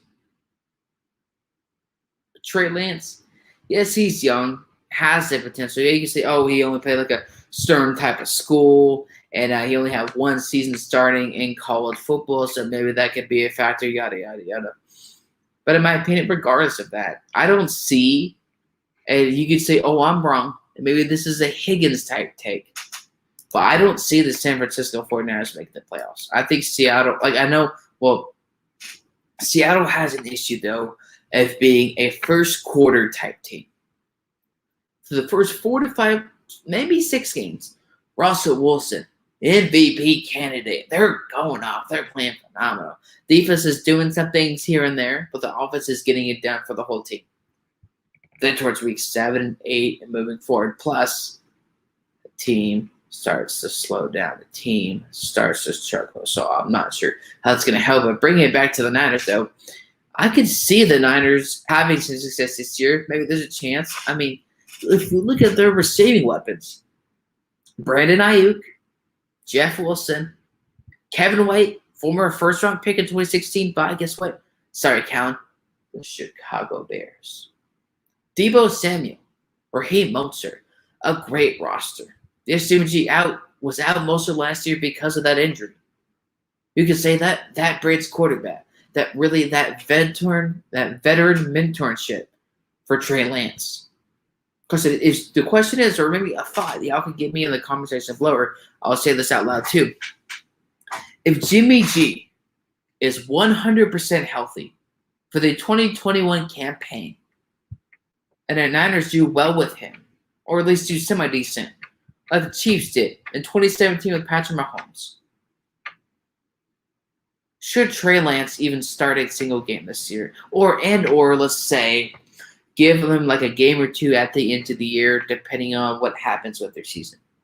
Just like I said before, even if the 49ers make the playoffs and somehow do very well for the division, it's not going to be because of Jimmy G. They didn't go to Super Bowl in 2020 because of Jimmy G. Yes, he did throw a couple passes here and there, top 13 touchdowns. We can go through all that later because that's definitely in the past. But I'm curious to see, because we know, for a long time, for a short amount of time, I was at least a Jimmy Garoppolo, not to say fan or supporter, but a Jimmy Garoppolo defender. But with his injury history, going back to 2014, 2015 with the New England Patriots, I don't see how he can be healthy. So at some point, let's say Jimmy Garoppolo goes down week 7, week 8, and Trey Lance comes in. Does he play better? Or is that offense new and refreshed because you have a new guy in, something that's new, a new quarterback, a new face on the field, a new face of the franchise per se? Does that make him play better for a short amount of time? Does that hurt him? Does that help him?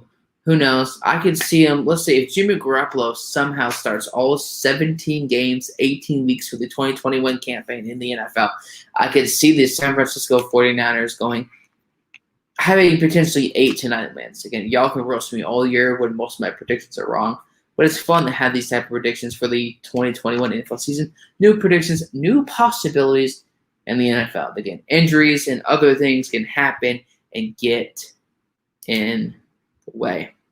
Now going to the Seattle Seahawks. That one due 2020, GODOverMoneySportsNetwork, going through all 32 NFL teams, talking about their quarterback, their offensive weapons, and what their record could be and how their season could potentially turn out. Again, it's all opinions, no facts or anything of any way, shape, or form. Seattle Seahawks said their first quarter type team. We got Russell Wilson, a starter, a great quarterback. Some blame could be for last year and other years moving forward. But the question really is, out of everything else, before we really talk about the Seattle Seahawks here, I want to talk about one player at the running back position for Seattle. My question is,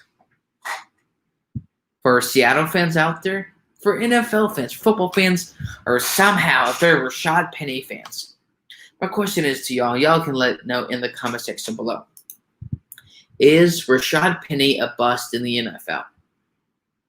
Can't stay healthy, isn't consistent, isn't a good runner, doesn't have athleticism or agility. You couldn't trust him when Chris Carson went out. He never was consistent. Even if you ignore the numbers, look at the film. He's not great. He's a bum as a running back. He's terrible. Can't get it done. In my genuine opinion, I believe Rashad Penny is a bust in the NFL, but y'all can let me know in the comment section below. Is Seattle running back Rashad Penny a bust? A first-round pick. Yes, folks. First-round pick in the 2018 NFL Draft. Yes, before that, they had Marshawn Lynch, But that was a pick right after Fred Jackson had some time in Buffalo. Again, Marshall was drafted by the Buffalo Bills here. But again, the question is Rashad Penny a bust in the NFL? Because Gonzalez comes in to say, makes some very great points here. The 49ers are so hard to judge, exactly, because, again, they have that great defense. We don't know Jimmy Garoppolo can stay healthy, or will he? But you're right, James. A lot has to go right. Whether it's Jimmy Garoppolo staying healthy or whether it's that defense being consistent, who knows also what can happen with Raheem Mostert in 2021. I knew Russell Wilson wouldn't get traded. James, I thought the same thing. I wasn't surprised. I wasn't shocked. Who in the right mind, as a football fan, would think Russell Wilson was going to get traded? When I heard the rumors here, I said, yeah, there's a chance. No, there's not. Even if somehow they successfully made the trade, James, or other amazing people that are watching the show, his cap hit is almost $40+ million for 2021. So Chicago would have traded for him. Do you think they would have that much money to sign Allen Robinson? Really? That team would have been a disaster, cap-wise. Russell Wilson was never going to get traded. He said Rashad Penny isn't a bust. He wasn't drafted high enough. He wasn't, I guess you could say he wasn't a success in the NFL. But being a first-round pick, there's a lot more pressure to necessarily succeed. It wasn't a top 5 or top 10 pick in the first round in 2018, but there's a lot of pressure nowadays for first-round pick running backs to get it done. But he can say he wasn't a bust, but he hasn't been a success, and he's been a failure. James Gonzalez also says Chris Carson has to stop fumbling and stay healthy. James, my man, couldn't agree more. Those things, he plays great, but then there's sometimes when he starts fumbling the football, then after they become that first quarter team, he starts to fumble. This whole team starts to unravel. So who knows also how they'll handle the Jamal Adams contract situation. They're going to have to pay him, because when you trade those high picks for a position, a defensive player like him, you don't just, in a year or two later, don't sign him to a big deal. Because he was signed, Jamal Adams, to a fat contract. What do you do in a year? In 2.5 years, DK Metcalf needs a new deal. Remember, he's a second-round pick, 4-year contract. There's no 5th-year option. So what are they going to do? Franchise tag DK Metcalf? Yeah, these are just all potential hypothetical situations for the Seattle Seahawks here. But going back to their offense, DK Metcalf, Tyler Lockett, Chris Carson, that offense is very interesting. Now, we've said that before in 2020, in 2019. And it was exciting for a bit. They had some great plays. But then the team unraveled. You can place the blame on Russell Wilson, Bob Snyder being a joke of a GM, Pete Carroll, or the false narrative by certain people in the sports media world that would say, oh, there is a rich relationship with Pete Carroll and Russell Wilson. To a certain extent, I could maybe or believe that he's frustrated in terms of, hey, give me some blocking. Give me an offensive line. I can understand his frustration. Who knows? But this offense can be very successful in 2021. But it all depends on not necessarily the ego or the pride. Look at it here. With the Arizona Cardinals being a very interesting team this year. Now, if you talk about Pete Carroll, Cliff Kingsbury, but it's Pete Carroll. But if you look at both offense on paper, who do you trust more? I trust the Cardinals. They're younger, better receiver. Yep, number one or top receiver, and DeAndre Hopkins. DK Metcalf, his 3rd season in the NFL. Tyler Lockett, phenomenal receiver, great returner. Chris Carson can be very interesting here. Can make some great plays, and it shows up in the numbers. But as James Gonzalez said earlier, he has to stop fumbling the football and staying healthy. You could have those great numbers when it doesn't matter. But when it truly matters, you need to stay healthy and stop fumbling the football. Maybe it's a mental game. Maybe it's something what you call for running backs ball security. You got to secure the football. I think that's going to be a huge factor. If he didn't secure the football 100% of the time, we're very close.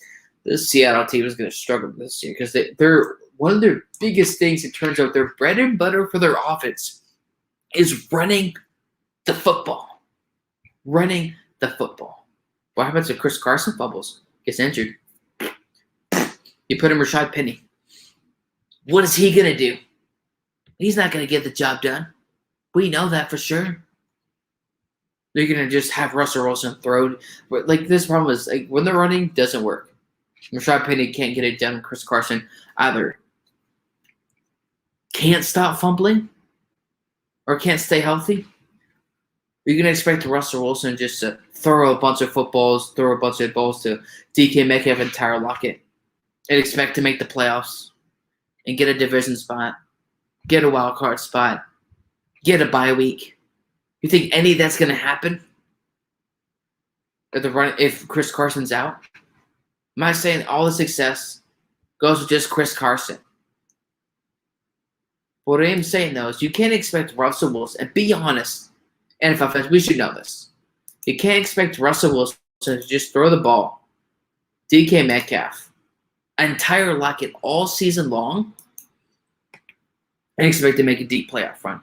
Be honest. I like to have honest takes on here. But again, folks, I am not responsible for your physical or mental health if you disagree. Again, folks, I am not responsible for your physical or mental health if you agree or disagree. The Seattle's record, if everything goes right, 11-6, 10-7. But if it goes like it has in 2020, 2019, they could go 9-8. Just be honest.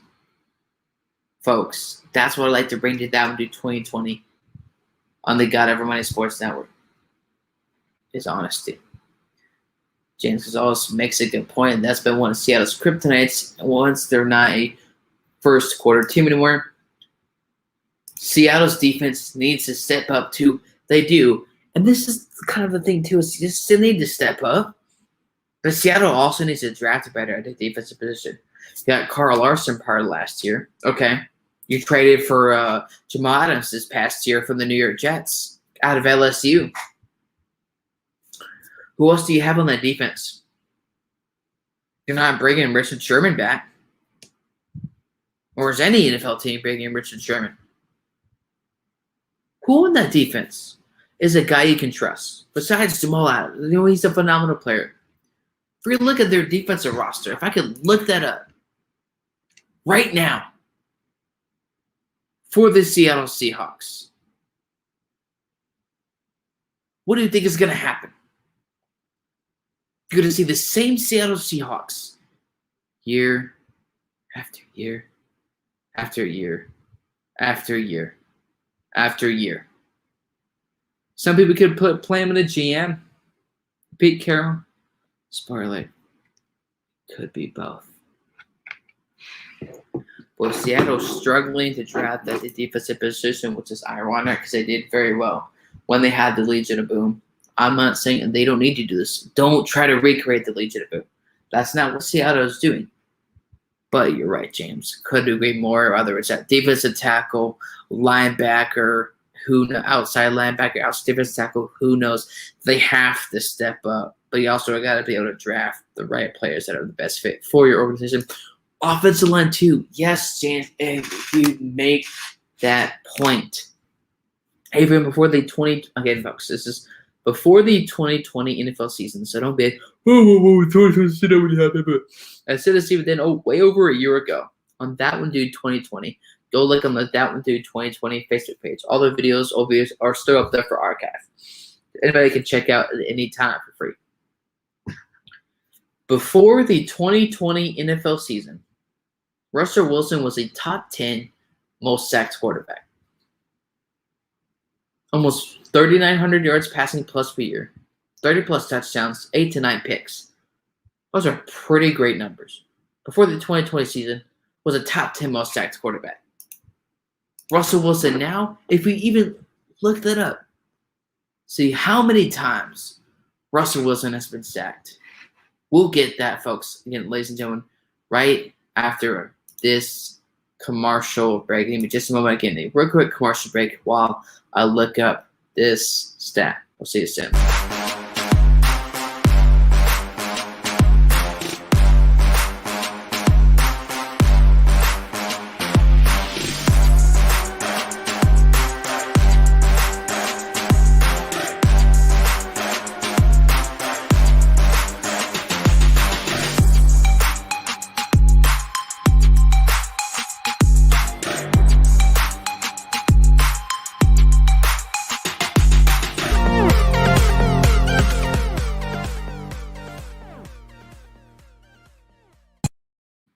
And yes, he isn't necessarily a top 10 must-sacked quarterback too, but you could just see, even without looking at the numbers, watch film. Numbers be deceiving. Because without that offensive line, which they didn't address yet again, Russell Wilson has to force certain plays that aren't meant to happen and that can hurt their team deeper into the season when they're trying to contend for a playoff spot. Again, said if offensive line is better, just like I said, exactly have the same thought in your head, James. If the offensive line is better, Russell Wilson won't have to force things or force plays and make unexpected mistakes. That's the thing is Seattle has to never address the offensive line. Even when they had that Legion of Boom. Phenomenal defense. So fun. So physical. We loved it. I loved it. Of course, until they destroyed my Broncos in that Super Bowl. They didn't have the great offensive line yet either. But as that time, Legion of Boom, Russell Wilson throwing the ball, not forcing not throwing a bunch of turnovers or interceptions. So you're right, James. That is a huge if. Who knows what could happen with the Seattle Seahawks here? But again, folks, that would do 2020 GODOverMoney Sports Network. We're going through all 32 NFL teams and their predictions for the 2021 NFL season. Yes, this is a multi-hour show, so just be patient here. I get it, folks. It's a very long show. I love what I do. I don't care if I have to do the solo or the 5 people. It is a ton of fun. But if you're looking at this roster, in terms of their offensive weapons, they brought back everybody. Antonio Brown. Mike Evans is still there. Chris Godwin is still there. You got Scott Miller is still there. O.J. Howard. Cameron Brate. Leonard Fournette. Ronald Jones. Which has been an issue. Because everybody knows that's an NFL fan, even going back 5 years. Or even going back to my Denver Broncos in 2016. Keeping 100% all your players after either appearing in a Super Bowl or winning a Super Bowl and or both. Keeping all your players is hard. It's because of ego. Oh, I won a Super Bowl. Or I put a Super Bowl. I'm a dog. I'm phenomenal. Or contracts negotiation in terms of not having enough money against the cap. Some teams ball out in terms of getting all those great players in free agency, stacking up on offense and defense, in hopes to appear and win a Super Bowl. We saw how that worked out, didn't work out for the Los Angeles Rams. The Bucs are winning the division yet again. They're going to go 12-5. They don't need to have the best record in the NFL. It doesn't matter. Well, having the best record does not determine success in the NFL. Did they have a great record last year? No. I mean, yeah, it was decent. 11-5. But 12-4. Correct me if I'm wrong. Again, I may have butchered that record wrong. Didn't matter. They didn't have the best record. Still won a Super Bowl. The Bucs, of course, are winning the NFC South, and the Bucs are winning the NFC. The Bucs are going back to the Super Bowl, and they're going to win it. Now, who they play in the AFC, it's really hard, though, because some people could say, oh, the Chiefs are going back. It's hard to go to a third straight Super Bowl. It's not easy. It's super difficult. Tom Brady knows. Everybody knows. You look at NFL history of teams going to 3 straight Super Bowls, or 4.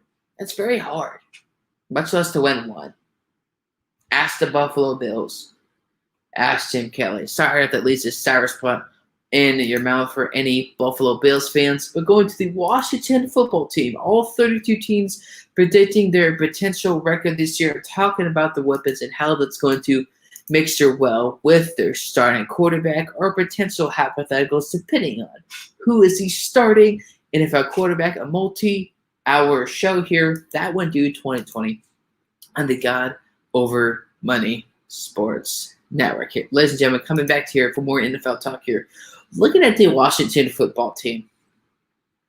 Great defense. Montez Sweat, Chase Young, all of those guys. Yeah, Antonio Gibson, I believe I pronounced that name wrong. Second year in the NFL, over 1,000 yards. I believe 11 touchdowns in 2020. Logan Thomas, Ryan Fitzpatrick, who played great for a couple of games. And then it's just go bish. Terry McLaurin, phenomenal receiver, who has been very consistent. I'm not saying he's top 5, so calm down to anybody that's out there. But there's no doubt Terry McLaurin is a very, very talented receiver for Washington. We know he's his top 1 receiver when he was this top 5 pick for Washington or in the NFL. You say only had 4 touchdowns in 2020. But look at who he had to play with. He played with Alex Smith for a short time. Played a little bit of Dwayne Haskins. Played with Tyler Heineke in the wild card round. He was top 13 in yards in 2020. He's only 25 years old. 87 receptions. And 75 yards receiving in the wild card round. We know the potential of him. We know what he can do. Right game's going to be very interesting this year with Tony Gibson's second year. I believe 10 to 11 touchdowns in 2020. Over 1,000 yards. Great draft pick by Washington. Just like with Chase Young. But it all falls back to the quarterback position for Washington. Now, I know the NFC East is wide open. I'm not just talking about just this year for the Washington football team. If they keep playing their cards right, if they keep doing everything they need to, Washington could be a true NFC contender in the next 2 to 3 years. I have no doubt in my mind. Every time I just 2021, I believe Ryan Fitzpatrick could be the downfall of the Washington football team in 2021. It's the same false Loki Cinderella story. Ryan Fitzpatrick comes in, has 4 to 5 games, plays phenomenal, considered for MVP. And then Bush goes downhill. Had that one good year, 2015, 2016 NFL season with the New York Jets, Brandon Marshall, Eric Decker, I believe, Chris Ivory, Matt Forte. Very interesting team. Just barely missed the playoffs, 10-6, almost 11-5. Nearly made the playoffs. Ryan Fitzpatrick had a career year, winning $12 million. Got it. Next year, he had one game with 5 to 6 interceptions. Had a Nathan Peterman type game before Nathan Peterman was drafted in the NFL by the Buffalo Bills, now with the Las Vegas Raiders. Now, I know Tyler Heineke played phenomenal. Made so many great plays in the wild card round, versus the Tampa Bay Buccaneers. If Ryan Fitzpatrick, after 4 to 5 games, does what he usually does, plays like, put Tyler Heineke in. I'm not saying he's a long-term answer, but we have some game film of what he did in a playoff game versus Tom Brady. Nearly beat Tom Brady. You can say, I'm not saying that's all on him, but just on offense, just with the offensive production. The touchdown dive, those passes, I'm not saying he can be a long-term answer for Washington, but if Ryan Fitzpatrick goes down, I definitely think Tyler Heineke could be very, very interesting. Ryan Fitzpatrick starts somehow all 17 games, which he won't. He'll play terrible. It'll be the same story over and over for his whole career, even going back to Houston. Ryan Fitzpatrick starts all 17 all 17 games for 18 weeks. Washington wins 6-7 games. I know it's 17 games, 18-week season. But we need to be honest with ourselves. Despite how great this defense is on paper, how great they've been on the field last year, running game, receiver, tight end, all of these. Ryan Fitzpatrick is going to be the downfall of the Washington football team. He was the downfall of the Bills. It was a downfall. There's a little bit of the Jets. It was a downfall of many teams. But depending on, could it help Washington? And Ryan Fitzpatrick starts all games and plays terrible. Then Washington can draft their quarterback in 2022. Some people are already way too early in the 2022 NFL mock draft. Some people can say the guy out of USC. Some people can make conversations. I mean, look at this. Tyler Heinicke in the playoff. Like, I'm not saying this is just because he played in that moment. Doesn't mean necessarily that's what's going to happen in 2021. West Ryan Fitzpatrick goes down because of piss poor play. One passing touchdown. Quarterback rating of 102.3 against Tom Brady. Nearly beat Tom Brady. But great on offense.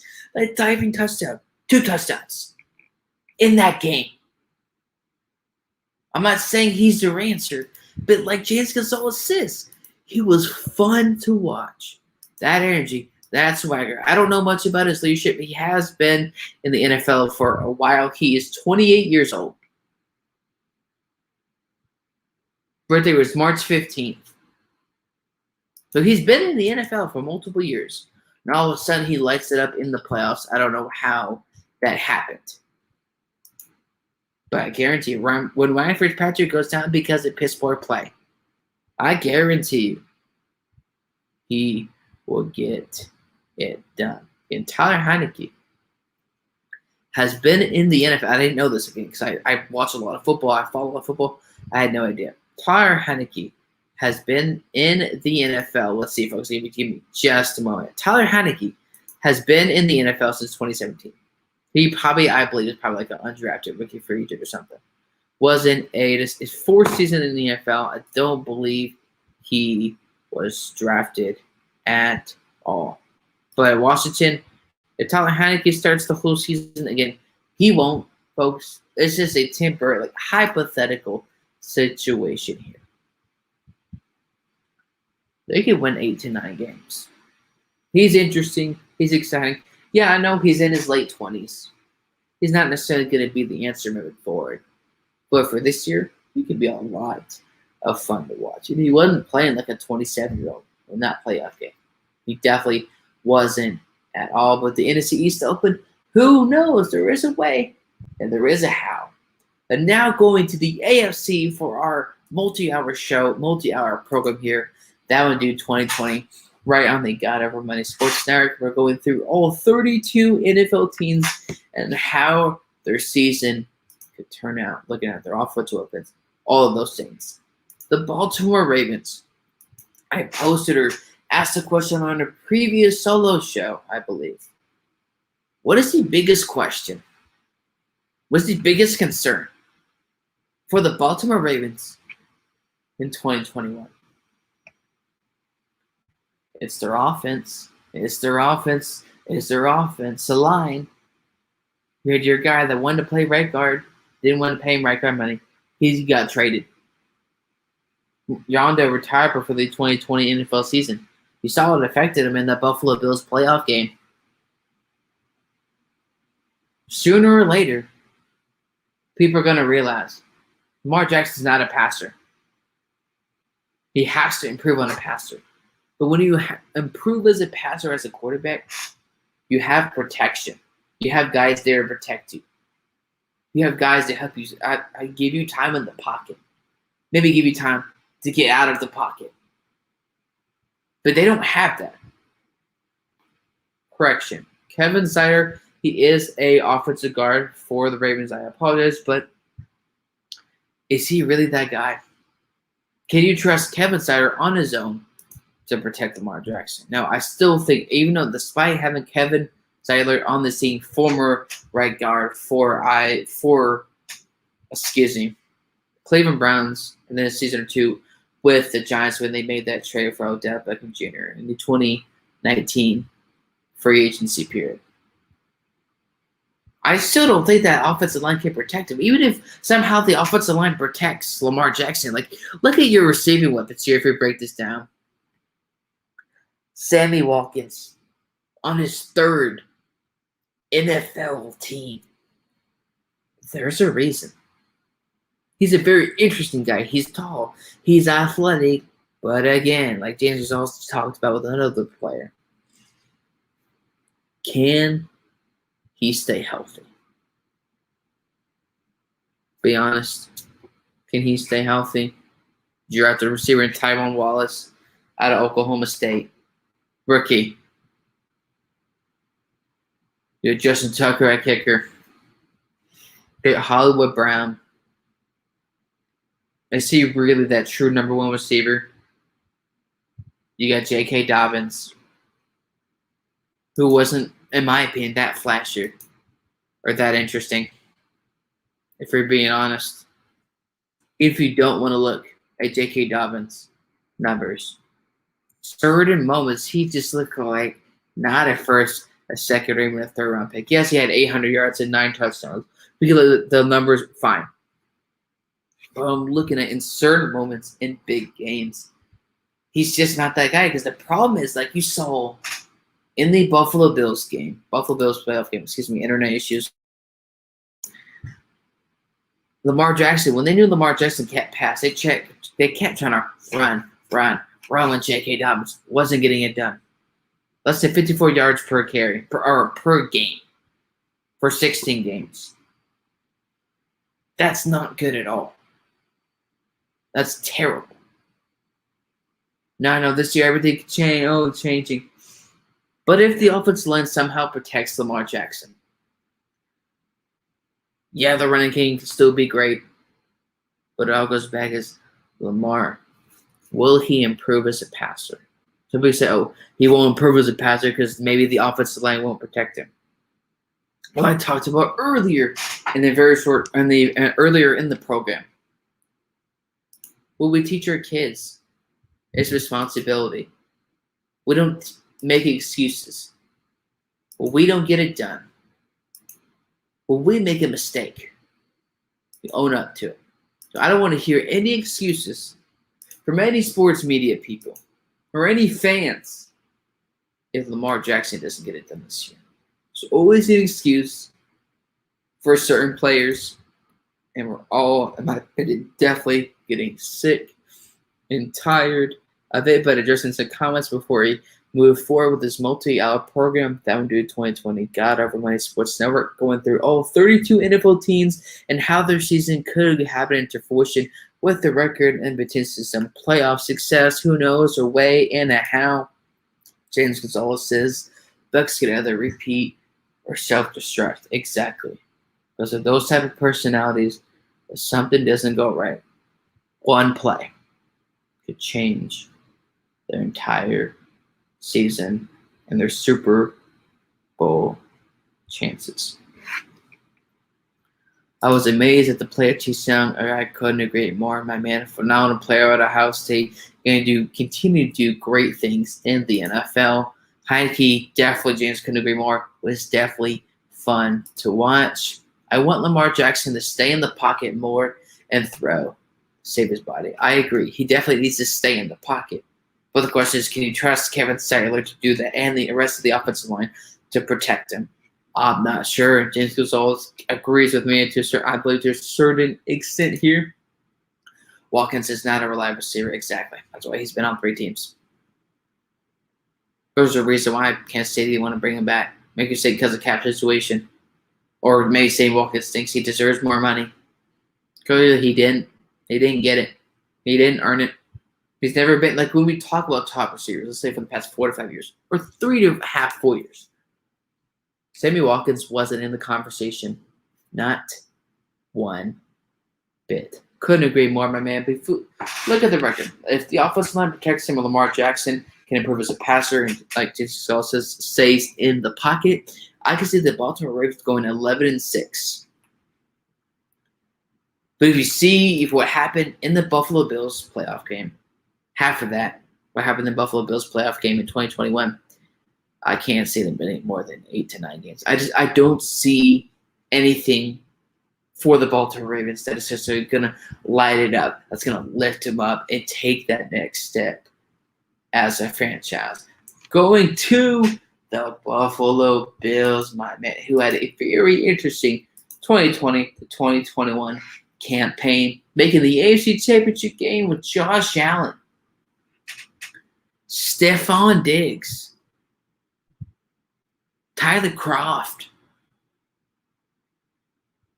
You had Zach Moss for a bit, and then Devin Singletary, who he's not a bust. He's still young, a young running back, but isn't reliable, isn't consistent.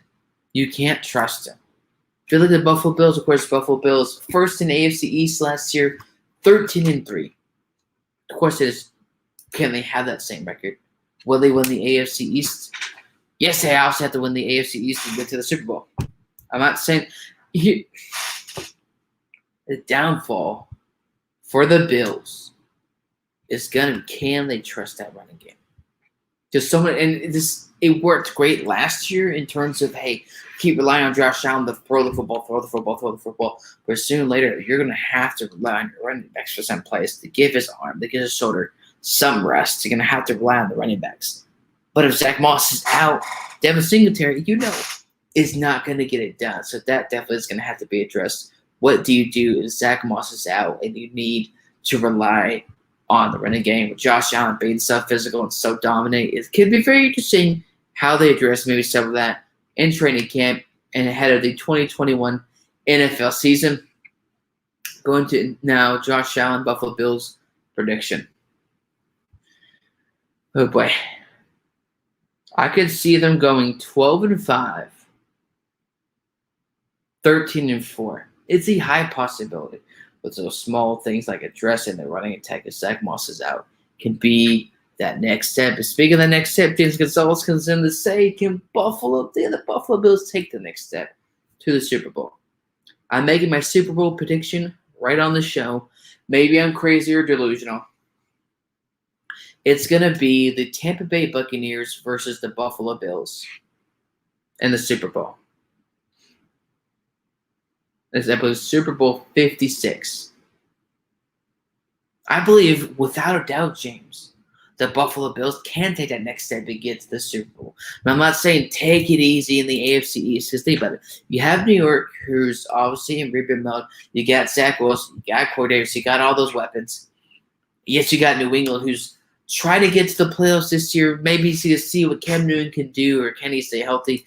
You got a young rookie quarterback in Mac Jones, Alabama, who just won the national championship with Najee Harris and all those great Alabama players. But even with all of that, who has the most experience in the playoffs, or the only experience in the playoffs this past 3 years, is Josh Allen. With the Jets rebuilding, with the Patriots trying to figure out what's going to happen at the quarterback position long term, I think he'd be very, very, very interesting in the AFC East this year. I can see Buffalo Bills winning the AFC East. I believe they can take that next step. But let me know what y'all think. What's your 2 early Super Bowl predictions? I made mine, but I'll say it again. Maybe it's crazy, or maybe I'm delusional for saying this. But my Super Bowl 56 prediction. The Buffalo Bills versus the Tampa Bay Buccaneers. So let me know if you think my take is crazy, or what is your 2 early Super Bowl 56 prediction? Buffalo Bills versus the Tampa Bay Buccaneers. Yes or no? We're going to the Bengals with Joe Burrow in the AFC North, man. A very exciting division. We are now headed in hour 2 of the solo program, That One Dude 2020, right on the God Over Money Sports Network, going through all 32 NFL teams and how their season could go into fruition.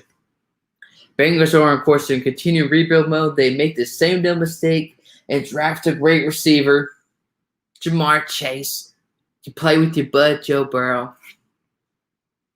But yet, they don't have the offensive line. There's more questions than answers.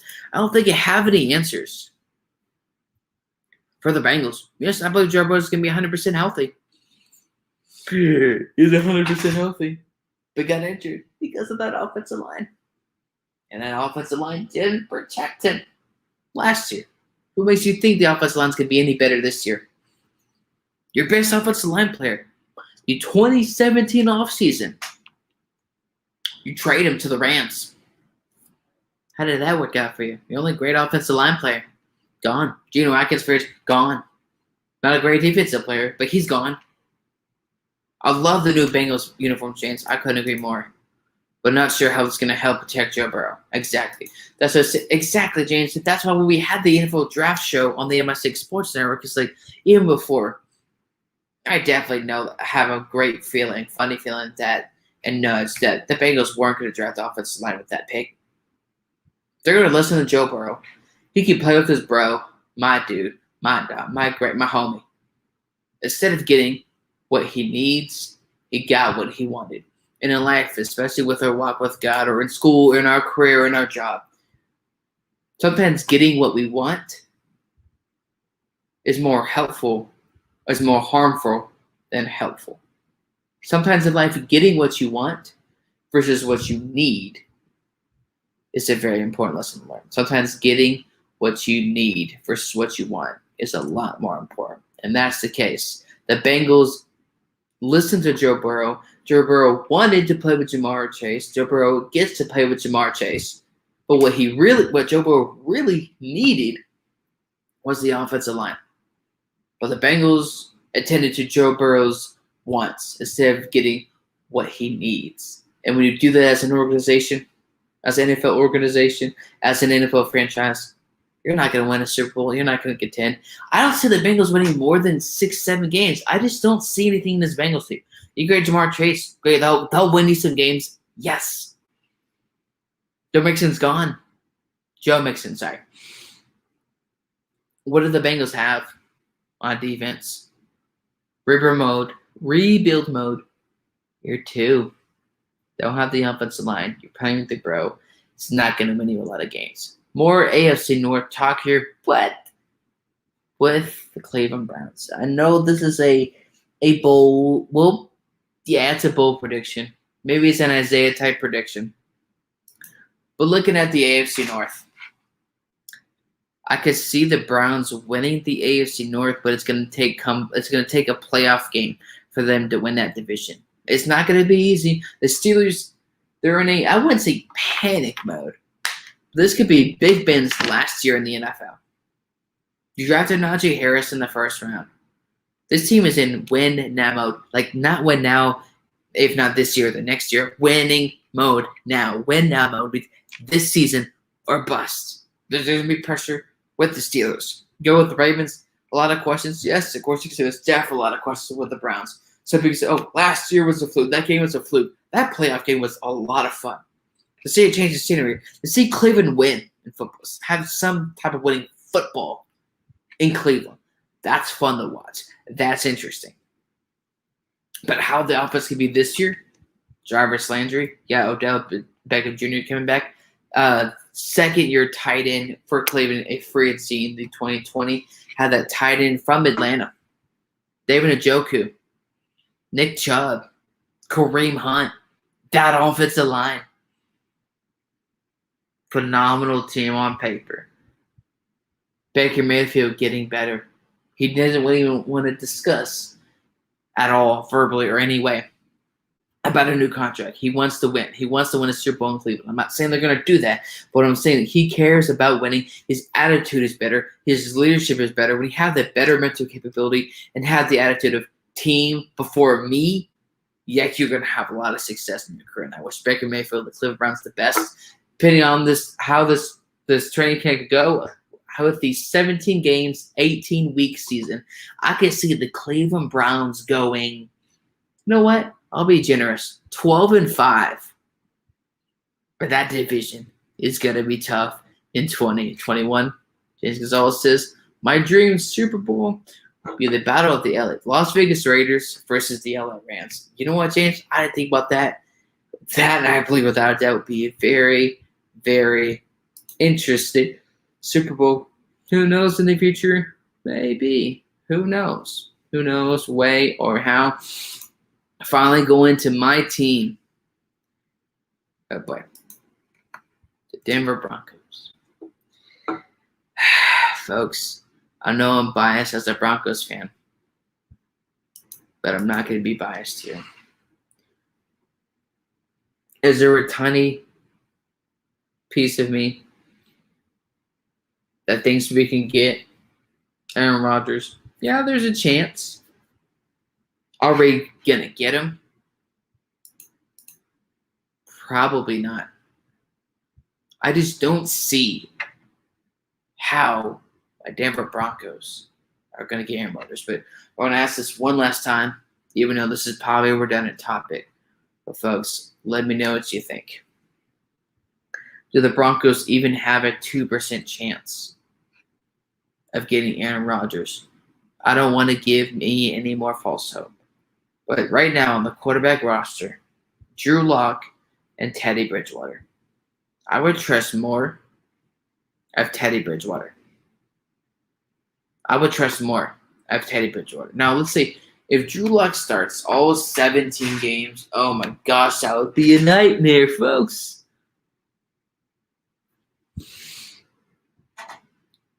We won't win more than 6 games. I have no confidence in Drew Lock. He's a bust with the Broncos. I'm not saying, give up him and then rebuild. Just get this new quarterback. But I'm asking for John Elway to grow a pair and get Rodgers. I don't care how difficult it is. You think it was easy to get Peyton Manning in 2012? You had so many teams that were interested. Miami, Washington, and so many other teams that were interested in Peyton Manning. I'm asking right now. This is going to be a quick preview before we go to our last couple of teams in the NFL and the AC side before we end this multi-hour show. That one due 2020 on the God Over Money Sports Network. John Elway, grow a pair, make the move, make that defining move. Do it. Teddy Bridgewater starts all 17 games in this 18-week NFL season. I can see us winning 7 to 8 games. I like Teddy.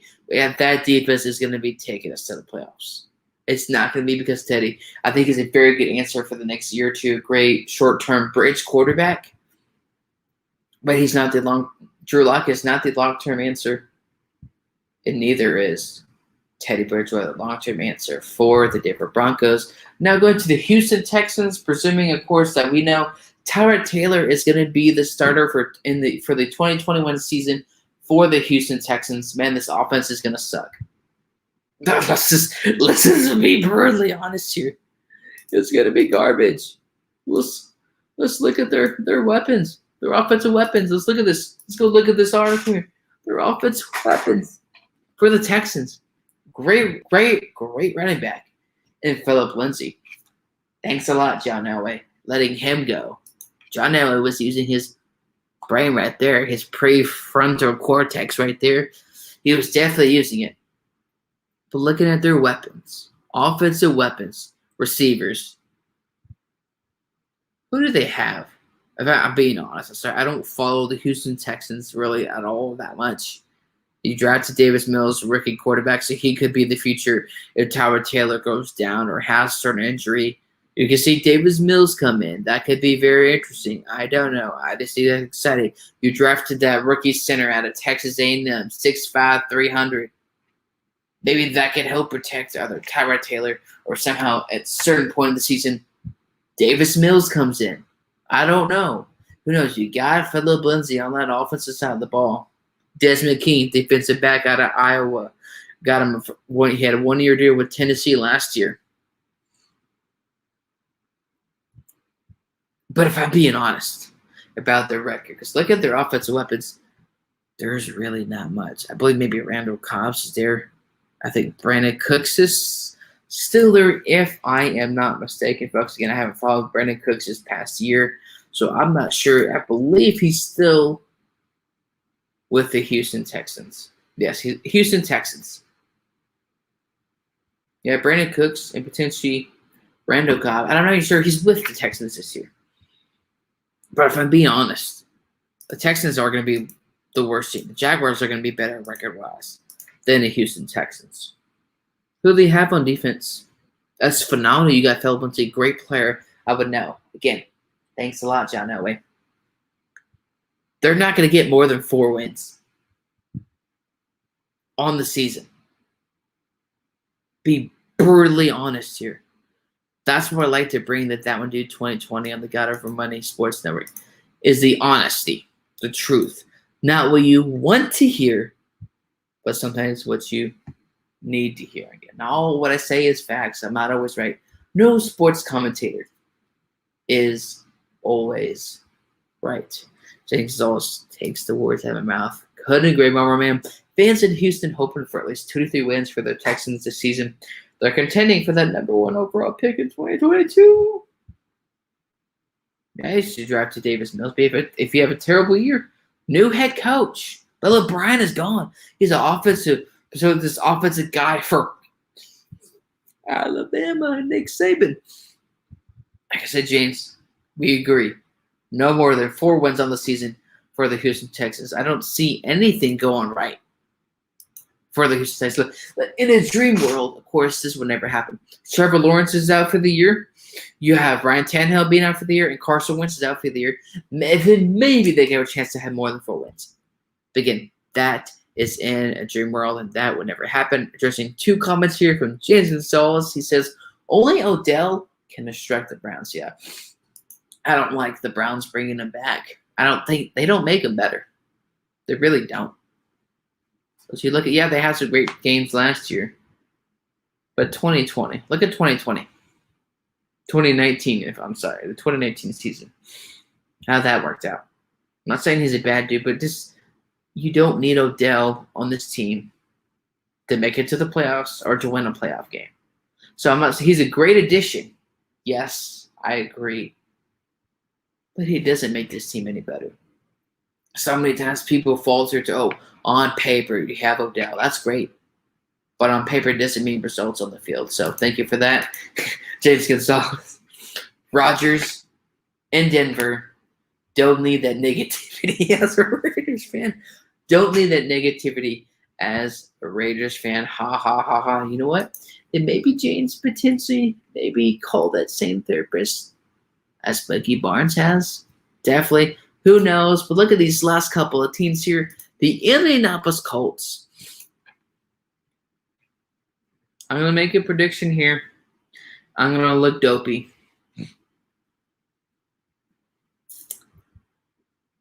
For the AFC South, it's between the Colts and the Titans. But if I'm honest with this team, I can see the Colts winning the AFC South by 1 game.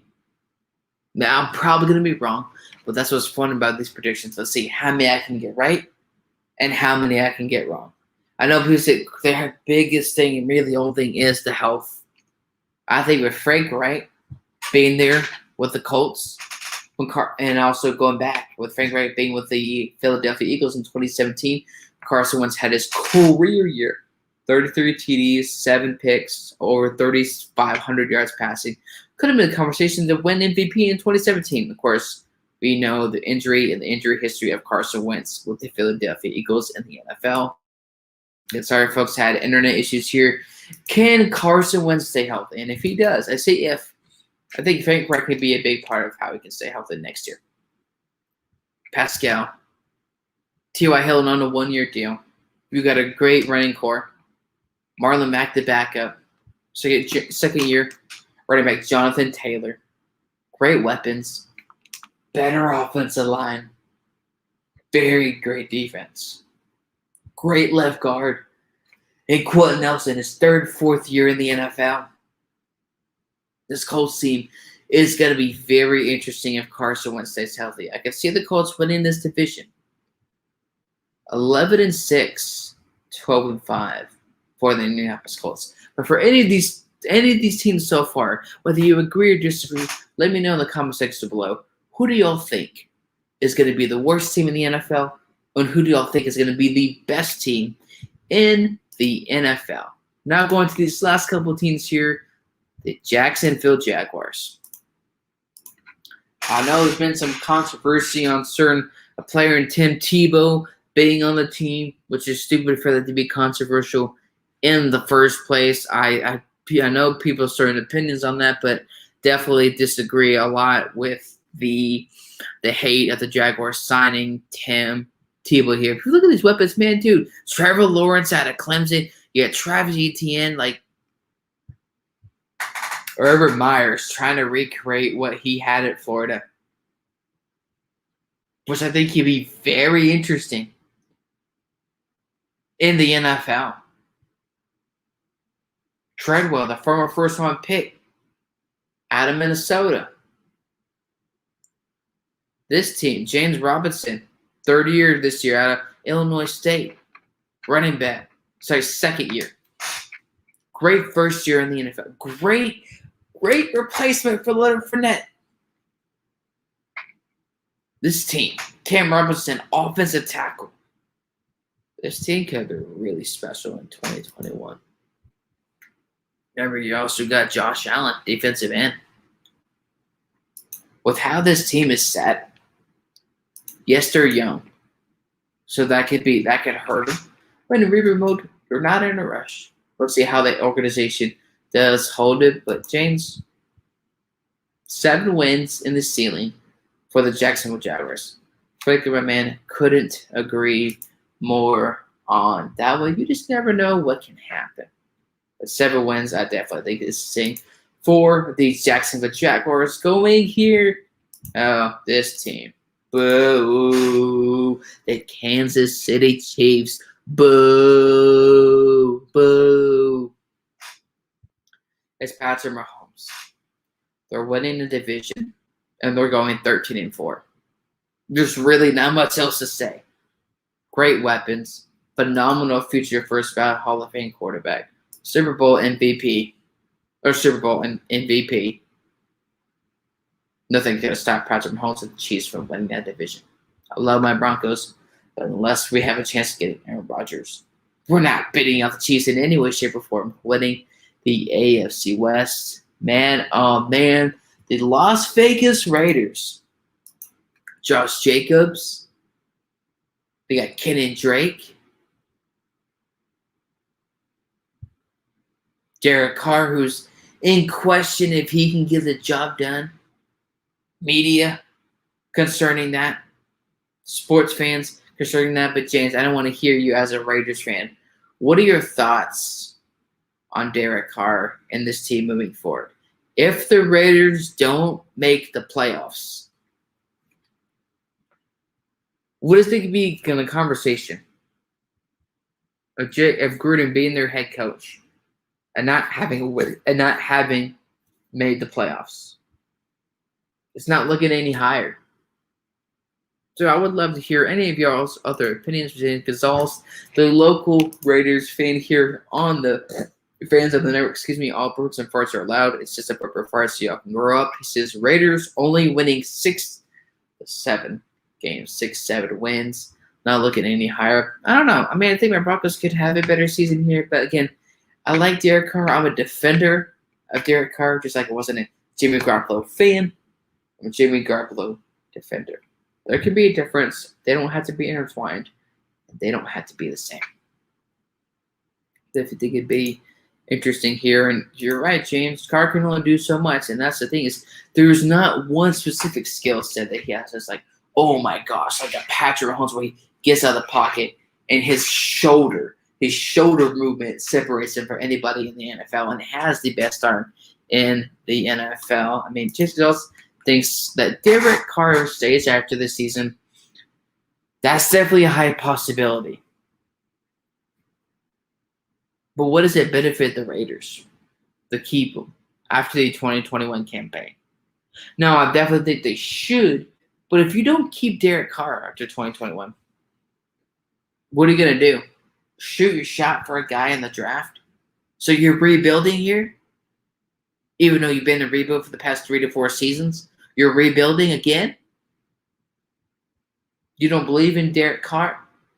It's just a lot of I guarantee Derek Carr would get some offers in the NFL. Washington, different teams can give him offers. If the Raiders don't, I believe this is last year of his contract. They should re-sign him, not because he's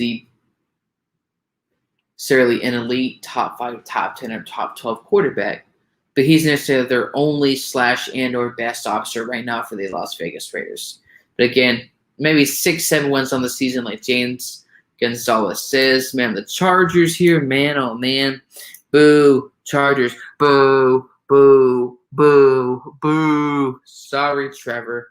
I'm not so sorry. I get a Broncos fan, so I can't have any love or respect for any other team that's a rival team in the AFC West. Justin Herbert, a phenomenal rookie year.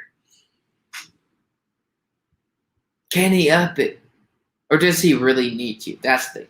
He doesn't need to up it in 2021. That would be a mistake. This team, Keenan Allen, decent defense. With the Chargers this year, as long as they don't get too high on themselves, you don't need Justin Herbert to replicate what he did in 2020. You just need to increase the wins. For the Chargers' record prediction this year, 8 to 9 games. Because we know the Chiefs are winning the division. Denver, who knows if they can get Aaron Rodgers again. Darnell, pull the trigger. Definitely could be interesting to see what happens with the Chargers this year. Getting a multi-hour, 2.5-hour plus program on the God of Money Sports Network. That would do 2020 CEO and founder. Now we're going to the Miami Dolphins as we finally finish our last 5 teams, predicting their potentially what happens for their 2021 season. Again, just like I talked about Jalen Hurts, but specifically for Tua Tagovailoa. A lot of people in the media, and I don't, maybe I'm not seeing something, but what I don't get, a lot of media members, or some people are, sold on Tua Tagovailoa. Again, I pronounced that name wrong. The last name. If the Dolphins make the playoffs and have a great record, who would they give more success to a certain extent, or certain media members, or maybe certain NFL fans? They're going to give that credit to Tua. They're going to give that credit to Tua. Brian Flores should deserve more credit than Tua Tagovailoa for this season. I understand you got the receiver out of Alabama. You play with your friend. You got all these great weapons. I just don't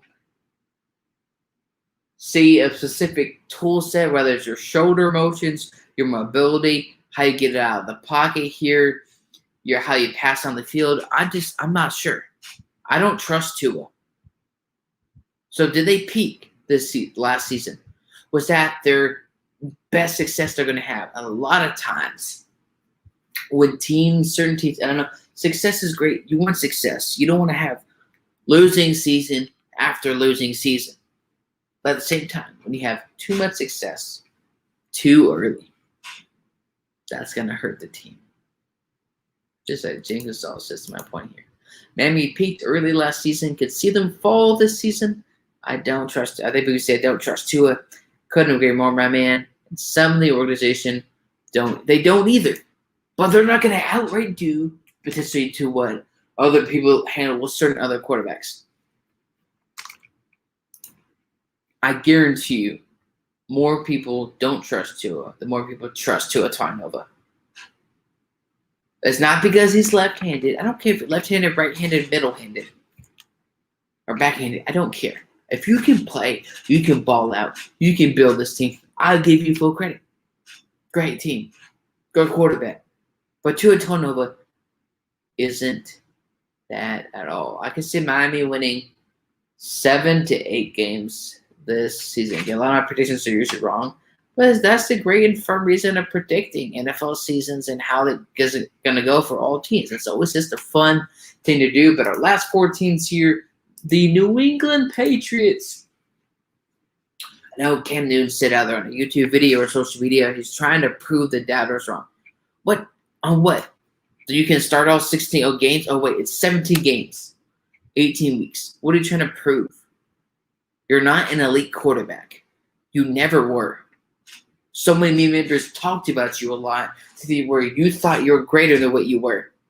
Even in your best year in 2015, you had that MVP year. Your QBR was, I believe, below 90 or barely at 90. Completion percentage is, I believe, barely 60% or under 60%. Cam Newton does nothing interesting, nothing different. I think he's a great guy, but there's always this notion that, I'm critical of a certain player. I'm critical of him as a person. It's not personal. I'm talking about him as a player. They got these interesting players. You got a ton of free agents. A ton of offensive and defensive free agents for the Patriots. The downfall is going to be, how is Mac Jones going to play when Cam Newton gets injured? If somehow this happens, again, more hypotheticals, I promise you this is the last one, because a lot of teams drafted a quarterback in the 2021 NFL draft. If Cam Newton starts all 17 games, they're not winning 6-7 games. I'm sorry. Cam Newton's past his prime. He's getting older. Great guy, but just doesn't have it anymore. Hasn't had it in multiple years. Has been consistently injured. If Mac Jones plays now, even if it's a weird thing with the Patriots, though, folks, is that they're trying to get to the playoffs, and Bill Belichick wants to win, even though Bill Belichick, I understand, doesn't care about the media narrative, and I couldn't agree more. You focus on all the media narratives because the media narrative can change depending week by week or pending off-season story. I think could they have a Miami type season? Maybe not in terms of the same kind of win, like same amount of wins and losses, but in terms of maybe kind of recycling Mac Jones is kind of struggling a little bit. Bring it back, Cam Newton. Can he have that quarterback type carousel? I'm really interested to see how Bill Belichick handles that with the New England Patriots, but I don't think New England Patriots make the playoffs. But, I mean, there's a chance. You never know. Jets are rebuilding. Buffalo Bills are going to be the best team in the AFC East. So, I mean, who knows? There's definitely a ton of possibilities. The year Jets rebuild, they're not making the playoffs. Zach Wilson, is it a good decision? Is it a good pick? Should they pick Justin Fields? I don't know. Do I think Zach Wilson is a better pick over Justin Fields? Yes. But that doesn't mean Justin Fields is the worst quarterback. That doesn't mean Zach Wilson is the better quarterback. With them being in rebuild mode, trade Jamal Adams this is the 2020, this last offseason. Address some of the offensive line. Got a great deep threat in Corey Davis on a 3-year deal.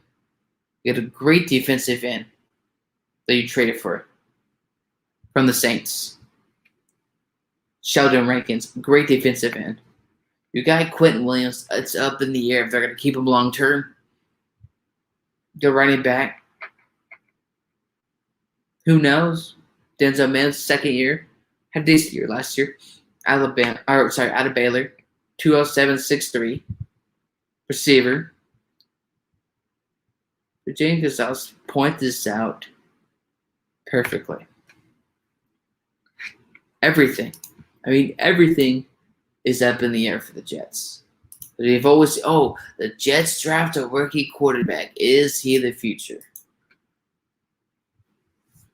It seems the Jets have a better head coach this time. Robert Saleh, great former defensive coach or coordinator for the San Francisco 49ers. Much better coach this time around. Drafted much better than what Adam Gase and the New York Jets did 2 to 3 years ago when Adam Gase came in New York in 2019, the 2019 offseason. Who shouldn't have had the job in the first place. Both the Jets 4-12, 4-13, 5-12.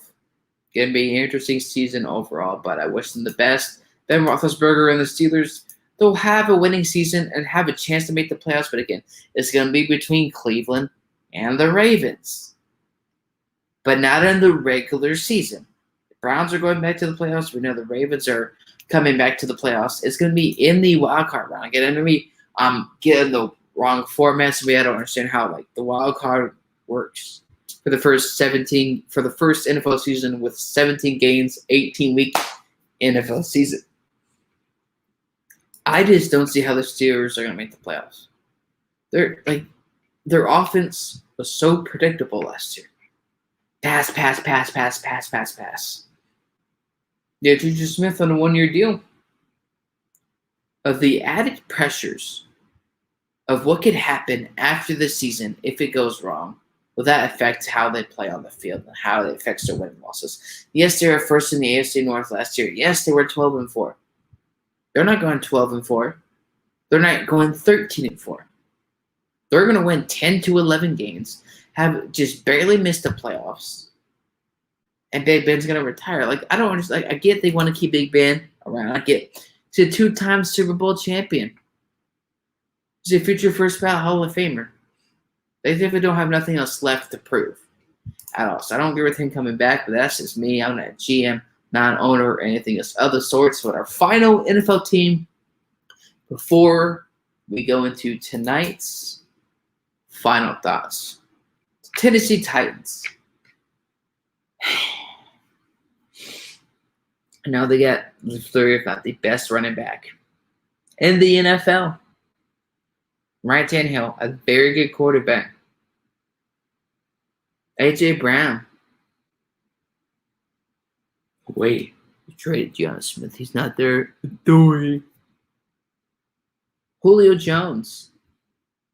Could be interesting. Julio Jones is not going to be a main factor this year. He's getting older. It's uncertain. You don't know what type of receiver you're going to get. Is it 2019? Is it 2016 Julio Jones? We don't know. Well, their prediction, their record, oh boy. Like I say, it's going to be between the Tennessee Titans and the Indianapolis Colts. First place in the AFC South crown. I'm going to have to say Tennessee goes 11-6. And the Colts go 12-5. Well, let me know what you think about any of my 32 teams and their records and what can happen. Think I'm crazy? Who knows? But I'm not responsible for your physical or mental health. But this is That One Dude 2020. Founder and CEO of the God Over Money Sports Network. Without further ado, like you do on every single program, let's go into tonight's final thoughts.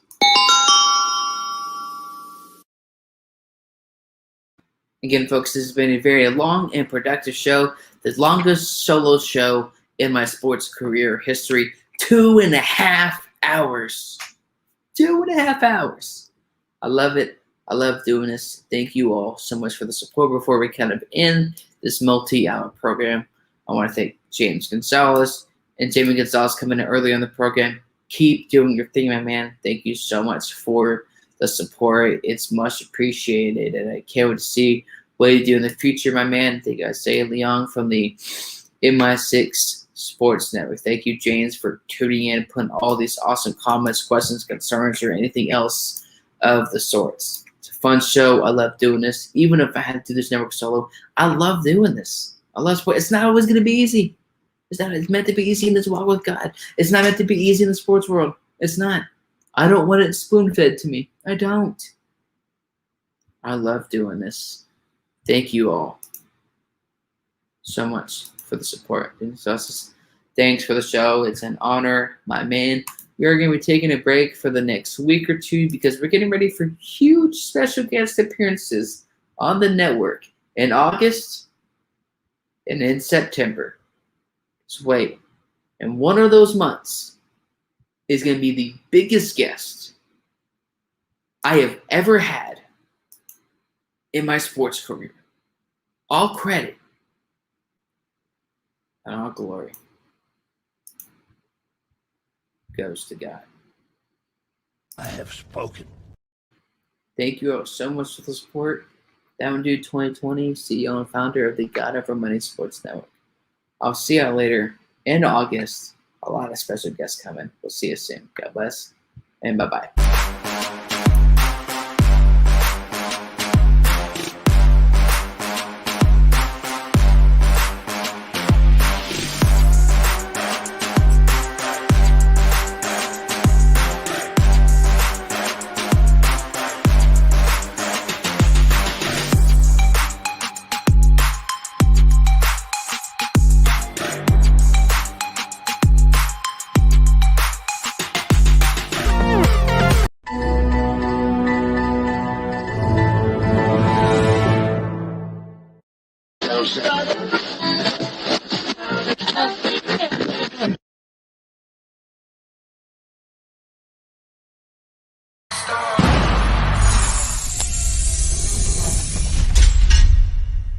He knows his stuff. He's not afraid to go at people. And No player should have that much control over an organization. Well, last time I checked, this is not the Los Angeles LeBron. How did you get blocked by LeBron James on Twitter? Talking about, wanting to inspire and like, I'm inspired right now. I want to run through a brick wall for you right now. Cutthroat. It's very, up and down roller coaster of emotion. God put me in a position.